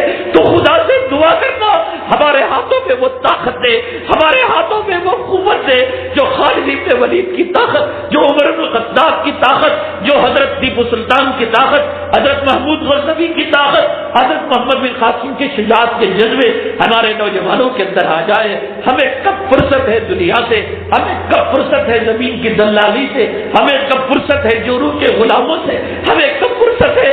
بابری مسجد تو اللہ کی عدالت میں کھڑے ہو کر، کٹہرے میں کھڑے ہو کر ہم چاہتے ہیں، ہمارا ایمان ہے. تو رو رہی ہے، تو گڑ گڑا رہی ہے، تو امت کو فریاد کر رہی ہے کوئی جو مجھے نجاست سے پاک کرے، ہے کوئی جو مجھے گندگی سے پاک کرے. تو قرآن کی آیت پڑھ رہی ہے، انما المشرکون نجس فلا یقربوا المسجد الحرام بعد عامهم هذا، کہ مشرک ناپاک ہوتا ہے، آج کے بعد وہ پاک جگہ کے اندر نہ آئے.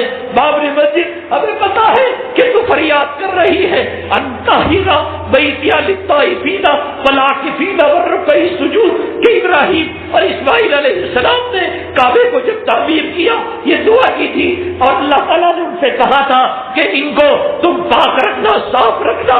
اے مولا ہمیں معاف کر دینا. ہم جورو کے پیچھے پڑ گئے، ہم دولت کے پیچھے پڑ گئے، ہم روپیوں کے پیچھے پڑ گئے، ہم پیسوں کے پیچھے پڑ گئے، ہم سلطنت کے پیچھے پڑ گئے، ہم سیاسی کتوں کی ہڈیوں کے پیچھے پڑ گئے. ہمیں دنیا عزیز ہے، ہمیں جورو کا حفظ و حفاظ عزیز ہے، ہمیں بچوں کے حقیق اور بچوں کا پیشاب پاخانہ عزیز ہے. وہ بابری مسجد کے میناروں کا رونا، ان کے خون کا آنسو بہانا، اس کا فریاد کرنا آج ہمیں سنائی نہیں دے رہا ہے. بلکہ یہ باتیں کچھ لوگ کہیں گے ایسا بھڑکیلا بیان دینے کی کیا ضرورت ہے، تیری ماں پر خنجر گھونپا جائے، تیرے بیٹے بیٹی کی لاش نکلے اور تیرے باپ کا ایکسیڈنٹ ہو تب تو کہنا ایسا جو ہے بھڑکیلا بیان دینے کی کیا ضرورت ہے؟ بابری مسجد ہماری ماں ہے، بابری مسجد اللہ کا گھر ہے، بابری مسجد خانہ کعبہ کی بیٹی ہے، بابری مسجد اذان کی جگہ ہے، بابری مسجد اقامت کی جگہ ہے، بابری مسجد اقامت دین کی جگہ ہے، بابری مسجد اقامت سنتوں کی جگہ ہے۔ معاف کرنا ہمیں معلوم ہے تو اللہ کے دربار میں ہمارا شکوہ کر رہی ہے، اللہ کے دربار میں ہماری شکایتیں کر رہی ہے۔ تو دعا کر ہم میں کوئی میر باقی باللہ پیدا ہو جائے، تو دعا کر کوئی ٹیپو پیدا ہو جائے، تو دعا کر کوئی محمد بن قاسم پیدا ہو جائے، تو دعا کر کوئی خالد بن ولید پیدا ہو جائے، تو دعا کر کوئی محمود غزنوی پیدا ہو جائے، تو دعا کر کوئی حسین احمد مدنی دوبارہ جنم لے لے، تو دعا کر کوئی قاسم نانوتوی دوبارہ جنم لے لے۔ بابری مسجد ہمیں معاف کر دینا، بابری مسجد ہمیں معاف کر دینا کہ آج ہم تیری طرف تیری پکار ہمیں سنائی نہیں دے رہی ہے، تیرے خون کے آنسو ہمیں دکھائی نہیں دے رہی ہے، تو تڑپ رہی ہے، تو مچل رہی ہے، تو چیخ رہی ہے، تو چلا رہی ہے۔ اس گندگی کو دیکھ کر، ممبر و محراب کے اندر رکھی ہوئی نجاست کو دیکھ کر معاف کرنا۔ جب ہمیں فرصت ملے گی اپنے جھگڑوں سے، جب ہمیں فرصت ملے گی داڑھی مڈانے سے، جب ہمیں فرصت ملے گی جوروں کی غلامی سے، جب ہمیں فرصت ملے گی دکان اور کارخانے کی غلامی سے، اور جب ہمیں فرصت ملے گی مال دنیا کی پوجا سے، ہاں بابری مسجد ہم تیرا نام بھی لیں گے، تیرے نغمے بھی پڑھیں گے، اور مشاعروں کے اندر ایسے شعر بھی پڑھ کر خوب مزہ لیں گے، خوب نعرے تکبیر بلند کریں گے۔ مسلمانوں، یہ صورتحال ہے امت مسلمہ کی۔ اللہ کے حبیب پاک جناب محمد رسول اللہ صلی اللہ علیہ وسلم کا دولت قضا کیسا تھا؟ آج مسلمان، پہلے غربت تھی، افلاس تھی مسلمانوں کے اندر، ایک وقت کا کھانا 3 وقت کے اندر کھایا کرتے تھے، چچا کا پرانا کپڑا بھتیجا پہنا کرتا تھا، ماما کے اترے ہوئے کپڑے آلٹریشن کر کر بھانجے پہنا کرتے تھے، دادا کا کوٹ پوترا پہنا کرتا تھا، نانا کی شیروانی نواسا جو ہے چھوٹی کر کر پہنا، خیر و برکت کے زمانے سے، لیکن غربت کی افلاس تھا۔ آج اللہ کے حبیب پاک صلی اللہ علیہ وسلم کا وہ قول میرے آنکھوں کے سامنے ہے جس میں آپ نے فرمایا مل فخر اخشا بکم، مل فخر اخشا بکم، لوگوں مجھے اس بات کا ڈر نہیں ہے کہ تمہارے اندر فخر و فاقہ آ جائے گا، تمہارے اندر تندرستی آ جائے گی، ولیکن اخشا بکم ان تبسط علیکم الدنیا کما بسطت علی من کان قبلکم، ڈر تو اس بات کا ہے کہ دولت کی فراوانی ہو جائے۔ آج دیکھو صاحب، ہر طرف سے دولت ہے، ہر گلی کے اندر 4 گھر 10 گھر ایسے ملیں گے کہ را مٹیریل تعمیراتی ساز و سامان اتر رہا ہوگا، کہیں کھمبیاں مولڈنگ کی، کہیں چلی، کہیں ریت، کہیں بالو، کہیں بانسا، ہر کوئی اپنی بلڈنگ کو جو ہے فلک شگاف بنانا چاہتا ہے، ہر کوئی اپنی گھرانے کو شداد کی جنت کا نمونہ بنانا چاہتا ہے۔ پیسہ آیا، روپیہ آیا، غریبوں کی مدد کر، یتیموں کی مدد کر، بیواؤں کی مدد کر، مسکینوں کی مدد کر، مہمانان رسول کی مدد کر، نبی کے وارثوں اور نبی کے جانشینوں کی مدد کر۔ 3 روٹی کھانے والا 4 تو کھا سکتا ہے، 5 نہیں کھائے گا۔ دال سبزی کھانے والا گوشت کھائے گا، لیکن جو ہے وہ زیادہ نہیں کھائے گا، خون کا پیشاب کرے گا، خون کا پاخانہ کرے گا، کھا بھی نہیں سکتا، دے بھی نہیں سکتا۔ اب دیہات جاؤ، کیا بولنا صاحب، یہاں کی زمین کا بھاؤ بہت ہو گیا ہے، مٹی سونے سے زیادہ قیمتی، یہ ایئرپورٹ روڈ ہے، یہ 4 لائن ہائی وے ہے، یہ انٹرنیشنل جو ہے لیول کی فلیٹیں، تجھے کیا کرنا ہے؟ تو اس کا پاخانہ صاف کرتا ہے، تو وہاں واچ میں نہیں کرتا ہے، تیری جو ہے ٹرک دوڑ رہی ہے ہائی وے پر، یہ جو ہے میٹھا پانی کا چشمہ وہاں سے جاتا ہے، تو کھیتی باڑی کرتا ہے، کتنے لیٹر تو پانی پیتا ہے، خواہ زمین کا بھاؤ آسمان سے لگ گیا، اب کھا نہیں سکتا، دے نہیں سکتا، تو اب کیا کر رہا ہے؟ بیت الخلا کے اندر قیمتی سے قیمتی پتھر، جہاں پیشاب کے چھینٹے لگتے ہو اور نجس اور ناپاک پاخانہ ٹکڑے بن کر گرتا ہو، اور جہاں گندگی عورتوں کی گرتی ہو، وہاں ایک جو ہے لاکھوں روپے کے ماربل اور لاکھوں روپے کے شور وہاں پر لگانے کی وہ کوشش کر رہا ہے، کھا بھی نہیں سکتا، خاندان کے غریبوں کو دے نہیں سکتا، مدارس مساجد کی امداد نہیں کر سکتا اس لیے کہ حلال کمایا نہیں ہے، تو اب کیا کر رہا ہے؟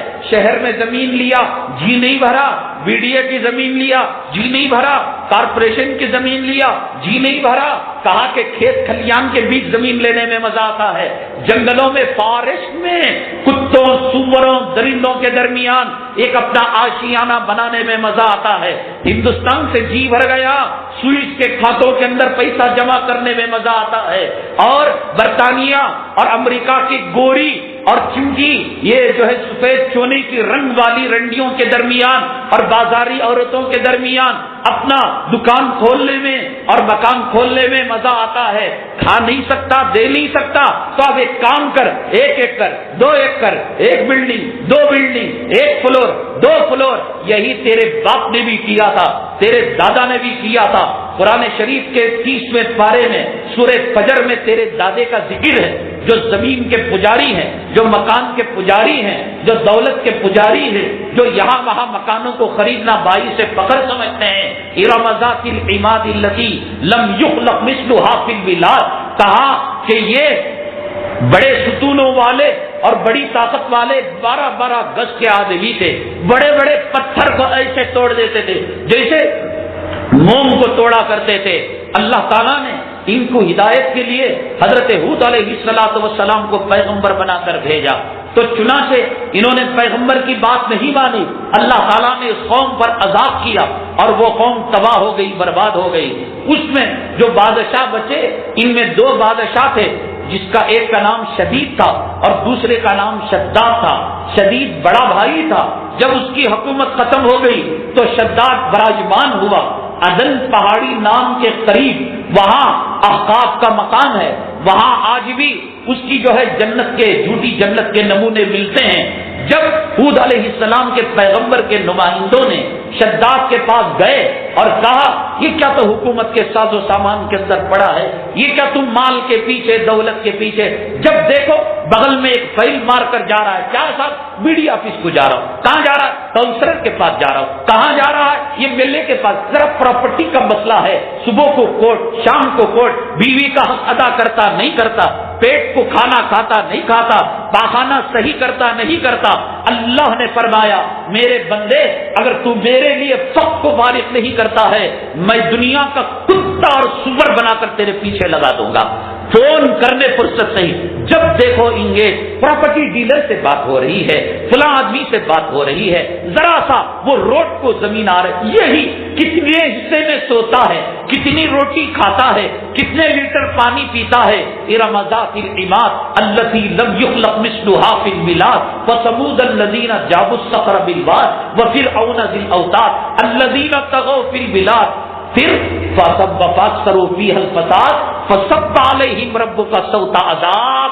اے دنیا کے پجاریوں اور شداد کی ناجائز اولادوں، جب اللہ کے عذاب کا کوڑا برسے گا تب بی ڈی اے زمین کا بھاؤ کا پتہ لگے گا، جب کمرشل اسٹریٹ کا، ایم جی روڈ کا اور کمرشل جو ہے کا پراپرٹیز کا اور نان کمرشل کا اور ڈومیسٹک کا، نان ڈومیسٹک کا، ایئرپورٹ روڈ کا، ہائی وے کا پتہ لگے گا۔ فصب علیہم ربک سوط عذاب۔ ان کا دادا بھی وہ تھا، وہ شداد۔ جب جا کر حضرت ہود علیہ السلام کے پیغمبروں نے سمجھایا تو کہا گیا ارے جاؤ، تمہارے ہود کیا دے سکتے ہیں، میرے پاس روپیہ ہے، میرے پاس پیسہ ہے، میرے پاس دولت ہے، میرے پاس انفلوئنس ہے، میرے پاس منسٹر ہے، میرے پاس حکومت ہے، میرے پاس طاقت ہے، قوت ہے۔ کہا کہ وہ تو ایسی جنت دینے والے ہیں، کہا کہ یہ جنت تو میں بھی بناؤں گا۔ تو اس نے قوم کے 100 ماہرین جو ہائی ٹیک اس زمانے میں انجینئر تھے، میں کبھی آپ کو بتاؤں گا کہ آج کے انجینئر فیل ہیں، آج کے سائنسدان فیل ہیں، اس زمانے کے اندر انہوں نے جو سائنس اور ٹیکنالوجی کا نمونہ پیش کیا ہے، پوری دنیا کے سائنسدان مل کر، انجینئر مل کر ایک تاج محل کی کاپی کر سکتے ہیں، مصر کے احرام مصر کا نمونہ بنا سکتے ہیں، اور تاج محل کے سامنے جو ہاؤس تھا، ٹھنڈ کے زمانے میں آٹومیٹک گرم پانی کا فوارہ نکلتا تھا، ہے کوئی سائنسدان انجینئر جو ٹھنڈ کے زمانے میں آٹومیٹک گرم پانی کا فوارہ نکالے، بغیر ہیٹر کے، بغیر سولار پاور کے، بغیر الیکٹریسٹی کے؟ نہ کرین تھا اس زمانے میں، نہ الیکٹریسٹی تھی، نہ کمپیوٹر تھا، آدمی ہی کرین تھا، آدمی ہی الیکٹریسٹی تھا، آدمی ہی طاقت تھا، آدمی ہی قوت تھا. 100 ماہرین، پھر ہر ایک ماہر کے انڈر اس کے ماتحت 1000 ملازمین، پھر ہر ملازم کے ماتحت 100 کاریگر. اس نے ایسے کاریگروں کو بلایا، کہا کہ اپنے مملکت کی لمٹ میں، اپنے حکومت کی لمٹ میں، جہاں عمدہ پتھر ملتا ہو عمدہ پتھر، جہاں سونا ملتا ہو سونا، جہاں چاندی ملتی ہو چاندی، جہاں ہیرے جواہرات یاقوت مرجان لولو ملتے ہو، تمام کو اکٹھا کیا اور عدن پہاڑی کے قریب 100 کوس کے اندر، یعنی ایک بہت بڑے ایریے کے اندر اس نے فاؤنڈیشن کھدوایا. اور فاؤنڈیشن اتنا گہرا کہ زمین کا پانی آنے تک وہ گڑھا کھودتا رہا. اس کے اندر ہیرے جواہرات یاقوت مرجان پتھر مولڈنگ ڈالنے کے بجائے بنیاد کے اندر یہ چیزیں ڈالی. 1000 محل بنائے، ہر محل کے اندر 100 کمرے بنائے، بہتی دودھ کی نہر بنائی، شہد کی نہر بنائی، شراب کی نہر بنائی، آرٹیفیشل پرندے بنائے، مخمل اس میں بچھایا، قالین اس کے اندر بچھایا. لاکھوں مزدوروں کو رکھ کر 24 آورس 24 گھنٹے 12 سال کی مسلسل محنت کے بعد، مشقت کے بعد ایک ایسی جنت تیار ہوئی کہ دن میں جب سورج کی کرنیں اس پر پڑا کرتی تھی لوگ اس کو دیکھ نہیں سکتے تھے، آنکھیں چکا چوند ہو جاتی تھی. ہیرے جواہرات یاقوت مرجان اس سے وہ جڑے ہوئے تھے اور خوبصورت پری نما لڑکیوں کو نیم برہنہ اس نے ان نہروں کے کنارے کھڑایا ہوا تھا. جنت کی صفات کو معلوم کر اس نے ایک آرٹیفیشل حقیقی مانو ایک آرٹیفیشل ایک جھوٹی اس نے جو ہے ایک دنیا کی حقیقی جنت بنانے کی کوشش کی تھی. 12 سال کی محنت کے بعد جب جنت تیار ہو گئی تو اس نے اس جنت کے اندر اپنے وزراء کو، اپنے خاندان کے لوگوں کو قیمتی ساز و سامان دے کر کہا جاؤ ان محلوں کو آباد کرو. آباد ہو گئے. اب یہ جو پرانا محل تھا اس محل سے شداد کی اس جنت تک اس نے آبدوزی کے کپڑے اور مخمل قالین زمین کے اندر بچھایا، پھول کی پتیوں کو بکھیرا اور عالیشان طاقتور دنیا کے قیمتی گھوڑوں کی شہ سواری کی اور جا رہا تھا. ادھر ہیرے، ادھر جواہرات، ادھر سونے کے سکے، ادھر چاندی کے سکے، ہر طرف اس کا ہول والا تھا، ہر طرف اس کا دبدبا تھا. بلڈنگیں رکھنے والوں، پراپرٹی کی پوجا کرنے والوں، زمینوں کی پوجا کرنے والوں، اللہ کے حبیب پاک صلی اللہ علیہ وسلم کا محل کیسا تھا؟ ہاتھ اوپر کرتے کھجور کے پتیوں کا چھت لگ جاتا، ہاتھ دائیں کرتے ہاتھ بائیں کرتے. جن حضرات کو عمرہ نصیب ہوا، حج بیت اللہ نصیب ہوا، مدینہ طیبہ مسجد نبوی تشریف لے گئے، انہوں نے دیکھا ہوگا مسجد نبوی صلی اللہ علیہ وسلم میں باب جبرائیل سے حضرت عائشہ صدیقہ رضی اللہ تعالیٰ عنہ کے حجرے تک تمام 11 ازواج مطہرات کے مکانات تھے. آج تو ظالم، آج تو شداد کی ناجائز اولاد بیت الخلاء اتنا بڑا بناتا ہے. جب وہ گیا اور اپنے گھوڑے کے رکاب پر ایک پیر تھا اور جنت کی دہلیز پر ایک پیر تھا، ایک صاحب بڑی طاقت شجاعت اور قوت کا مظاہرہ کرتے ہوئے 8 ٹپکے تو شداد نے کہا میری پرمیشن کے بغیر اور میری اجازت کے بغیر یہ کون آ گیا؟ سیکورٹی گارڈ کہاں ہے؟ سیکورٹی سسٹم کیا ہمارا فیل ہو گیا؟ تو کہا مجھے کسی سیکورٹی کی اور مجھے کسی جو ہے پاسبانی سے گزرنے کی ضرورت نہیں ہے. کہا من انت، تو کون ہے؟ کہا انا ملک الموت، میں ملک الموت ہوں. تو اب اس کی حواس باختہ ہو گئی. کہا ایک کام کرو، ایک مرتبہ میری بنائی ہوئی جنت میں گھومنے سے دو، ایک مرتبہ ایک چکر. ارے ظالم، اللہ نے مجھے کہا کہ مہلت ختم ہو چکی ہے، اب تجھے وقت نہیں ملنے والا، بھاگو پراپرٹیوں کے پیچھے، جنازے نہیں نکلیں گے تمہارے، بھاگو دولت کے پیچھے، بھاگو زمین کے پیچھے. صبح میں کارخانے کو جاؤ، شام میں بروکری کا کاروبار کرو، صبح میں دکان کو جاؤ، شام میں زمین کی دلالی کا کاروبار کرو. اللہ کے حبیب پاک صلی اللہ علیہ وسلم نے فرمایا کہ مجھے یہ تعمیرات سے اس سے مجھے کوئی دلچسپی نہیں. خود نبی کریم صلی اللہ علیہ وسلم کی جو مسجد نبوی شریف تھی اس کی زمین ایسی تھی کہ برسات کے موسم میں زمین گیلی ہو جاتی اور نمازی کی پیشانی پر اس زمین کا گیلا پن لگا کرتا تھا. یہ ریاض الجنہ جو جنت کا ٹکڑا تھا اس کی حالت تھی. لگاؤ پیشاب کی جگہ مرمر لگاؤ، پاخانے کی جگہ قیمتی پتھر لگاؤ، لیکن شداد کی نسلوں تمہارے باپ کا، تمہارے دادے کا اور تمہارے نانے کا انجام کیا ہوا؟ کہا ایک چکر لگا لوں، ایک مرتبہ شہد کی نہر کا ذائقہ چکھ لوں، ایک مرتبہ دودھ اور شراب کی نہر کا ذائقہ۔ ارے ظالم تو چکھ نہیں سکتا۔ کہا اتر تو جاؤں، ذرا دروازے کے اندر جھانک کر دیکھ لو، اتر بھی نہیں سکتا۔ کہا کہ ذرا گھوڑے سے نیچے قدم رکھ لو، رکھ بھی نہیں سکتا۔ ایک قدم رکاب پر تھا اور ایک قدم دہلیز پر تھا۔ ملک الموت نے اس کی روح کو قبض کرنے کے لیے جو پنجہ گاڑا، اللہ نے جبرائیل امین علیہ السلام کو بھیجا اور کہا کہ جبرائیل ایسی چیخ لگاؤ کہ یہ مر جائے، چیخ سے کلیجہ پھٹ جائے، دل کے ٹکڑے ٹکڑے ہو جائے اور اس کی بنائی ہوئی جھوٹی جنت نام کا نام و نشان ختم ہو جائے۔ جبرائیل امین علیہ السلام جو بڑی طاقت اور قوت والے ہیں وہ آئے اور انہوں نے چیخ لگائی تو وہ جو اس کی جھوٹی جنت کے باشندے تھے سب کے کلیجے پھٹ گئے، سب جو ہے کانہم آجاز نخل خاویہ، وہ گرے ہوئے درختوں کی طرح ہو گئے۔ اور پھر یہ شداد بھی دھڑام سے نیچے گر گیا اور ان کی چیخ کا یہ اثر ہوا کہ وہ جھوٹی جنت زمین کے اندر دھس گئی، زمین ان کی چیخ کی وجہ سے پھٹ گئی اور وہ جھوٹی جنت دھس گئی۔ اللہ کے حبیب پاک جناب محمد رسول اللہ صلی اللہ علیہ وسلم نے فرمایا کہ فلاں مقام پر شداد کی جھوٹی جنت کے آثار ہیں۔ حضرت عبداللہ ابن قلابہ رضی اللہ تعالیٰ عنہ، حضرت سیدنا امیر معاویہ رضی اللہ تعالیٰ عنہ کے دور مبارک کے اندر فرماتے ہیں میں سفر میں جا رہا تھا، عدن مقام احقاف کے پاس میری اونٹنی کھو گئی، میں تلاشتے ہوئے گیا اور جب میں ایک ایسے مقام پر پہنچا میں نے کہا کہ یہاں سونے کے پلر ہیں، یہاں چاندی کے پلر ہیں، یہاں ہیرے ہیں، یہاں یاقوت ہیں، یہاں مرجان ہیں۔ فرماتے ہیں میرے کچھ بھی سمجھ میں نہیں آیا، میں اپنی اونٹنی کو پا کر میں اپنے خلیفۃ المسلمین امیر المؤمنین سیدنا امیر معاویہ رضی اللہ تعالیٰ عنہ کی خدمت اقدس میں حاضر ہوا۔ حضرت امیر معاویہ رضی اللہ تعالیٰ عنہ نے پوچھا تم نے خواب کی حالت میں دیکھا یا بیداری کی حالت میں دیکھا؟ حضرت عبداللہ ابن قلابہ رضی اللہ تعالیٰ عنہ نے فرمایا بیداری کی حالت میں صاحب میری اونٹنی کھو گئی تھی، تلاشتے ہوئے گیا۔ کہا اللہ کے حبیب پاک جناب محمد رسول اللہ صلی اللہ علیہ وسلم نے سچ فرمایا تھا کہ عدن پہاڑی کے قریب شداد کی جھوٹی جنت زمین کے اندر دھسی ہوئی ہے اور میرے امت کا ایک فرد اسے جا کر پائے گا۔ اے عبداللہ ابن قلابہ تم وہ خوش نصیب ہو جو نبی کریم صلی اللہ علیہ وسلم کی پیشن گوئی کو پوری کرنے والے ہو۔ یہ بلڈنگ ہے، یہ 30-40 کی فلیٹ، یہ نقلی سیمنٹ کی عمارت، یہ کھوکھلی دیواریں اور یہ جو ہے آپ جو ہے نقلی لوہے کی عمارتیں یہ باقی رہ جائیں گی۔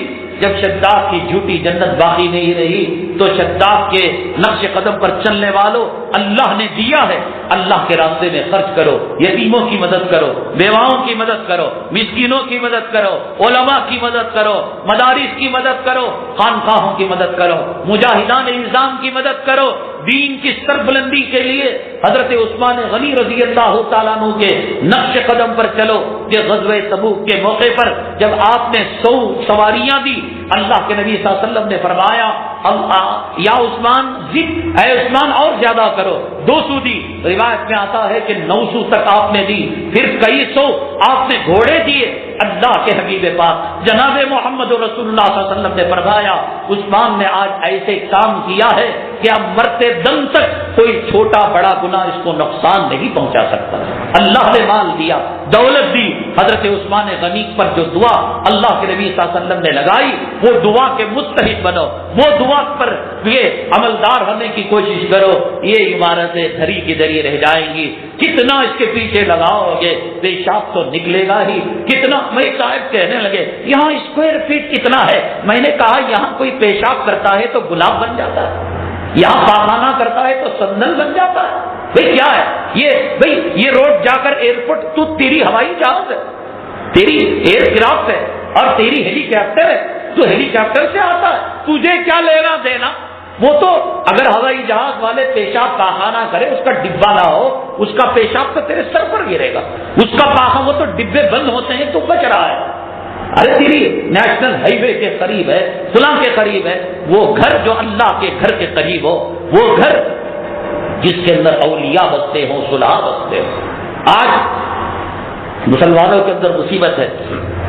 مکان دیتے تیرے کتنے بچے ہیں, تیری نسبندی ہو کو ہے کہ آئندہ نہیں پیدا کرنا. بچے زیادہ ہوئے اسے پریشان, تجھے کھانا دینا ہے, تجھے روپیہ دینا ہے, تجھے نان نفقہ دینا ہے. بچے دیکھتے ہیں, آل دیکھتے ہیں, اولاد دیکھتے ہیں, فرینڈ سرکل دیکھتے ہیں, آنے جانے والوں کو دیکھتے ہیں. مسلمانوں میں یہ کہتا ہوں اللہ نے آپ کو مال دیا ہے, دولت دی ہے, مکان دیا ہے. ایسے کرایہ دار جو اہل علم, نبی کے وارث, نبی کے جانشین, اولیاء صلحاء کے طبقے سے تعلق رکھنے والے, تہجد گزار. ہمارے گھر میں تہجد پڑھے گا تو برکتیں نہیں آئیں گی, ہمارے گھر میں تلاوت کرے گا برکتیں نہیں آئیں گی, ہمارے گھر کے اندر ٹی وی نہیں بجے گی تو برکتیں نہیں آئیں گی, ہمارے گھر کے اندر پردے کا اہتمام.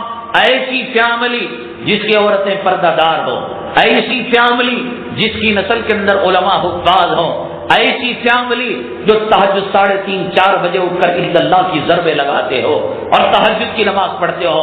میں تو یہ کہوں گا ایڈوانس لینا, کرایہ لینا تو دور کی بات, الٹا ماہانہ اس کو وظیفہ دے کر اپنے گھر میں رکھو. تم کرایہ لوگے, کتنا لوگے؟ 7,000 10,000. اس کے تمہارے گھر میں رہنے کی وجہ سے لاکھوں کروڑوں بلائیں اس کے سطح میں تمہاری ٹل رہی ہیں.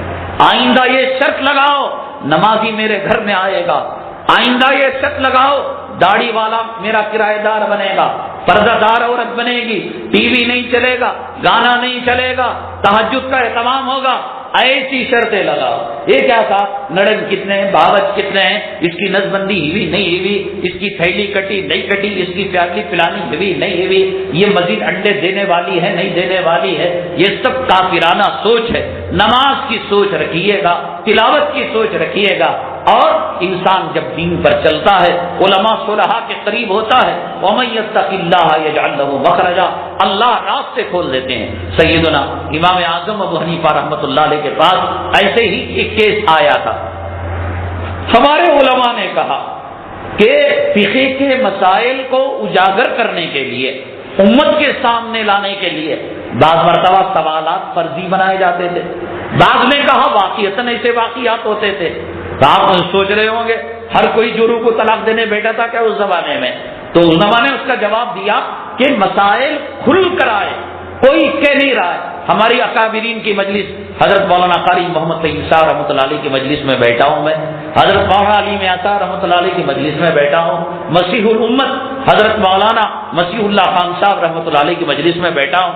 تو لوگ خواہ فرضی سوالات, حضرت ایک آدمی جا رہا تھا, ایسے ہو گیا ایسے ہو گیا, فرضی سوالات کرتے تاکہ مجلس والوں کو اور قیامت تک آنے والی نسل انسانی مسلمانوں کو ان سوالات کے جوابات مل جائے. ان کے شاگرد, ان کے خدام کے ایسا بھی ہو سکتا ہے اور ایسا بھی ہو سکتا ہے کہ حقیقی واقعہ ہو. تو چنانچہ ایک واقعہ پیش ہوا, ایک شخص نے کہا اگر میں آج بیوی کے قریب نہ جاؤں تو میری بیوی کو طلاق. اب اگر بیوی کے قریب جائے گا تو غسل کرنا پڑے گا, بیوی کے قریب جائے گا غسل کرنا پڑے گا. تو کہا کہ اگر آج میں نے غسل کیا تو میری بیوی کو 3 طلاق, اور اگر نماز پڑھنا ہے تو نماز پڑھنے کے لیے غسل ضروری. تو کہا کہ نماز قضا بھی ہوگی تب بھی میری بیوی کو 3 طلاق. سمجھ رہے ہو؟ نہیں گیا تو طلاق, اب غسل تو فرض ہو گیا, اب نماز پڑھنا ہے تو نماز کے لیے غسل ضروری. کہا کہ نماز کی قضا بھی ہوگی تو طلاق, اور آج اگر میں غسل کروں گا تو بھی طلاق. یہ تو وہ مسئلہ ہے کہ صاحب دور دور تک بعض لوگ جو ہے تہمت لگاتے ہیں حضرت امام اعظم ابو حنیفہ رحمۃ اللہ علیہ کو.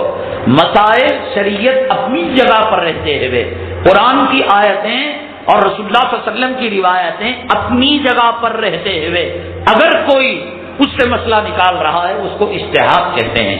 اور اگر کوئی اپنے مسئلے کو بنانے قرآن کو توڑ رہا ہے, حدیث کو توڑ رہا ہے, شریعت کو فلیکسیبل کر رہا ہے تو وہ شیطانی قیاس ہے. اجتہاد پر ثواب ہے اور شیطانی قیاس پر جہنم کا وعدہ ہے. حدیث پاک میں اللہ کے نبی صلی اللہ علیہ وسلم نے فرمایا من قال فی القرآن فی رائیہ فلیتبوأ مقعدہ من النار. جو قرآن میں اپنے دل و دماغ سے کوئی بات کہی پہلے اپنا ٹھکانہ جہنم میں بنائے بات کہے.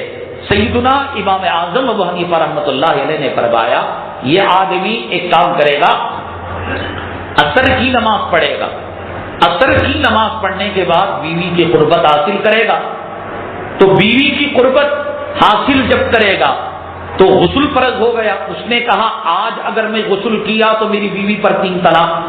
تو یہ آج کا جو لفظ ہے وہ مغرب تک چلتا ہے. آپ کو معلوم ہے کہ عربی کیلنڈر کے اندر مغرب کے بعد سیکنڈ ڈے شروع ہو جاتا ہے, مغرب کے بعد دوسری تاریخ شروع ہو جاتی ہے. تو امام ابو حنیفہ رحمۃ اللہ علیہ نے فرمایا کہ اثر اپنی وقت پر ہو گئی, اب نماز بھی قضا نہیں کرنا, نماز قضا کرے گا تو بیوی پر 3 طلاق. تو چنانچہ اثر کے بعد بیوی کی قربت حاصل کرے, مغرب کا وقت شروع ہونے کے بعد وہ اپنا غسل اتار لے اور پھر مغرب کی نماز جماعت سے پڑھے, عشاء کی نماز جماعت سے پڑھے. 5 وقت کی نمازیں اپنی جگہ پر ہو گئی, بیوی کے قریب جانے کی بات اپنی جگہ پر ہو گئی, اور غسل اس نے آج نہیں کیا. جیسے ہماری واچوں میں, موبائلوں میں رات کے 12 بجے ڈیٹ چینج ہوتا ہے, عربی کیلنڈر کے اندر جو ڈیٹ چینج ہوتا ہے وہ مغرب کی اذان پر, غروب آفتاب پر چینج ہوتا ہے. تو چنانچہ آج اس نے غسل نہیں کیا اور آج اس نے کوئی نماز قضا نہیں کی. یہ آپ نے فرمایا. ہمارے بزرگان دین ہم جیسے کمزوروں کے لیے, ناتوانوں کے لیے ڈھونڈ ڈھونڈ کر اللہ ان کے قبروں کو پر نور بنا, رحمت برکتوں سے ان کی قبریں چھا جائیں, اللہ ان کے فیوز کو قیامت تک عام کرے. صلاۃ التسبیح کی بات ہے, اس کے اندر ایک رکعت کے اندر 75 ٹائمز 75 مرتبہ تسبیح جو ہے پڑھنی چاہیے. 25 مرتبہ یہاں, 10 مرتبہ وہاں. اب بہت سارے لوگ ارے وہ تصور بھی نہیں کرتے, وہ شب برات کا انتظار کرتے ہیں, شب قدر کا انتظار کرتے ہیں, وہ انتظار کرتے ہیں لیلۃ الجائزہ کا, یا کبھی بڑی مصیبت آن پڑی تو سوچتے ہیں کہ صاحب میں اس وقت جو ہے صلاۃ التسبیح پڑھ لیا کروں گا. بڑی مشکل نماز. آج تو فجر کی 2 رکعت نماز اور ظہر کی 4 رکعت, مغرب کی 3 رکعت چیروں پر بیٹھ کر پڑھی جا رہی ہے نماز. تو صلاۃ التسبیح جس میں 300 مرتبہ اور بعض روایتوں میں 600-500 مرتبہ کہاں سے پڑھیں گے؟ ترمذی شریف کی کتاب الوتر کے اندر اللہ کے حبیب پاک جناب محمد رسول اللہ صلی اللہ علیہ وسلم نے ایک طریقہ ہم جیسے ناتوا منظوروں کو, ایک صلاۃ التسبیح جس کا ثواب یہ ہے آدمی ظاہر میں گناہ کرے, باطن میں گناہ کرے, جان کر گناہ کرے, بے جانے گناہ کرے, لوگوں کے سامنے گناہ کرے, تنہائی میں, بہت فضیلت. حضرت عبداللہ ابن عباس رضی اللہ تعالیٰ ہر جمعہ میں صلاۃ التسبیح پڑھا کرتے تھے. لیکن ترمذی شریف کتاب الوتر کے اندر ایک ایسی صلاۃ التسبیح ہم آپ کے لیے ڈھونڈ کر لائے, فضیلت وہی, خوبیاں وہی, کمالات وہی, لیکن 1.5 منٹ میں صلاۃ التسبیح وہ کیا ہے انشاءاللہ ہم اگلی جمعہ عرض کریں گے اس کا طریقہ کار کیا ہے. چونکہ ہمارا سفر ہے اور ہم اپنا عنوان پیر منگل کو بنایا کرتے تھے, ہم عنوان دے کر جانا ہے. ہم اگلی جمعہ کے عنوان کی جھلکیاں آپ کو بتا دیں گے کہ سچا تاجر نبیوں کے ساتھ ہوگا اور جھوٹا تاجر شداد فرعون حامان قارون کے ساتھ ہوگا. تجارت کی فضیلتیں کیا, مسلمان کو کیسی تجارت کرنی چاہیے. ایک اور دوسرا عنوان کی سرخی ہے کہ آج کل مملکت سعودیہ عربیہ آثار مبارکہ جو ہیں رسول اللہ صلی اللہ علیہ وسلم کے روزے کو شفٹ کرنا چاہ رہی ہے. مقام ابراہیم جو ہے وہ مطاف سے ہٹانا چاہ رہی ہے. آثار مقدسہ اس کو ملیامت کرنے کے لیے سعودی حکومت اب پیچھے پڑی ہوئی ہے. آثار مبارکہ کی شرعی حیثیت کیا ہے؟ کیا صحیح معنوں کے اندر رسول اللہ صلی اللہ علیہ وسلم کے روزے کو شفٹ کیا جائے گا, مقام ابراہیم کو منتقل کیا جائے گا؟ اگر کیا جائے گا تو کن دلائل کی بنیاد پر کیا جائے گا؟ تیسرا اس کی شق عنوان کی یہ ہے کہ ایک عجیب و غریب وہ واقعہ کہ آج کل ماں باپ اپنے بچوں پر شان پتی جب, میرے بچے کو گیلری کھولنا آتا ہے, میرے بچے کو پکچر دیکھنا آتا ہے, میرے بچے کو جو ہے وہ گیم کھیلنا, بڑے شان پتی سے سینہ چوڑا کر ہندوستان کے مسلم آبادی کا ایک ایسا عجیب و غریب واقعہ کہ موبائل نے ماں کی جان لے لی. موبائل میں بچوں کی مشغولیت کی وجہ سے ماں کا جنازہ نکلا, ایک عجیب و غریب واقعہ. پھر ہندوستان کے اندر دھرم کے نام پر دہشت گردی اور دھرم کے نام پر دھندا ایک فرقہ کر رہا ہے. ان تمام چیزوں کے ساتھ مختصر وہ صلاۃ التسبیح جس کو آپ 3.5-4 منٹ میں میکسیمم پڑھ سکتے ہیں, بلکہ ہر فرض نماز کے ساتھ آپ چاہیں فجر کو آپ تہجد کے ساتھ پڑھیں, ظہر میں پڑھیں, عصر کو عصر سے پہلے پڑھیں, مغرب کو مغرب کے بعد پڑھیں, عشاء کے بعد پڑھیں, اور اتنا بڑا ثواب کہ جو صلاۃ التسبیح پڑھتا ہے وہ جنت کا حل ہوتا ہے. اس طریقے کار کے ساتھ حاضر خدمت ہوں گے. اللہ تعالیٰ سے دعا ہے اللہ تعالیٰ نحوست کے اسباب سے امت کی حفاظت فرمائے, خیر و برکتوں کے دروازے کھولے. اللہ برے اعمال برے عقائد سے امت کی حفاظت فرمائے. آمین. واخر دعوانا الحمدللہ رب العالمین.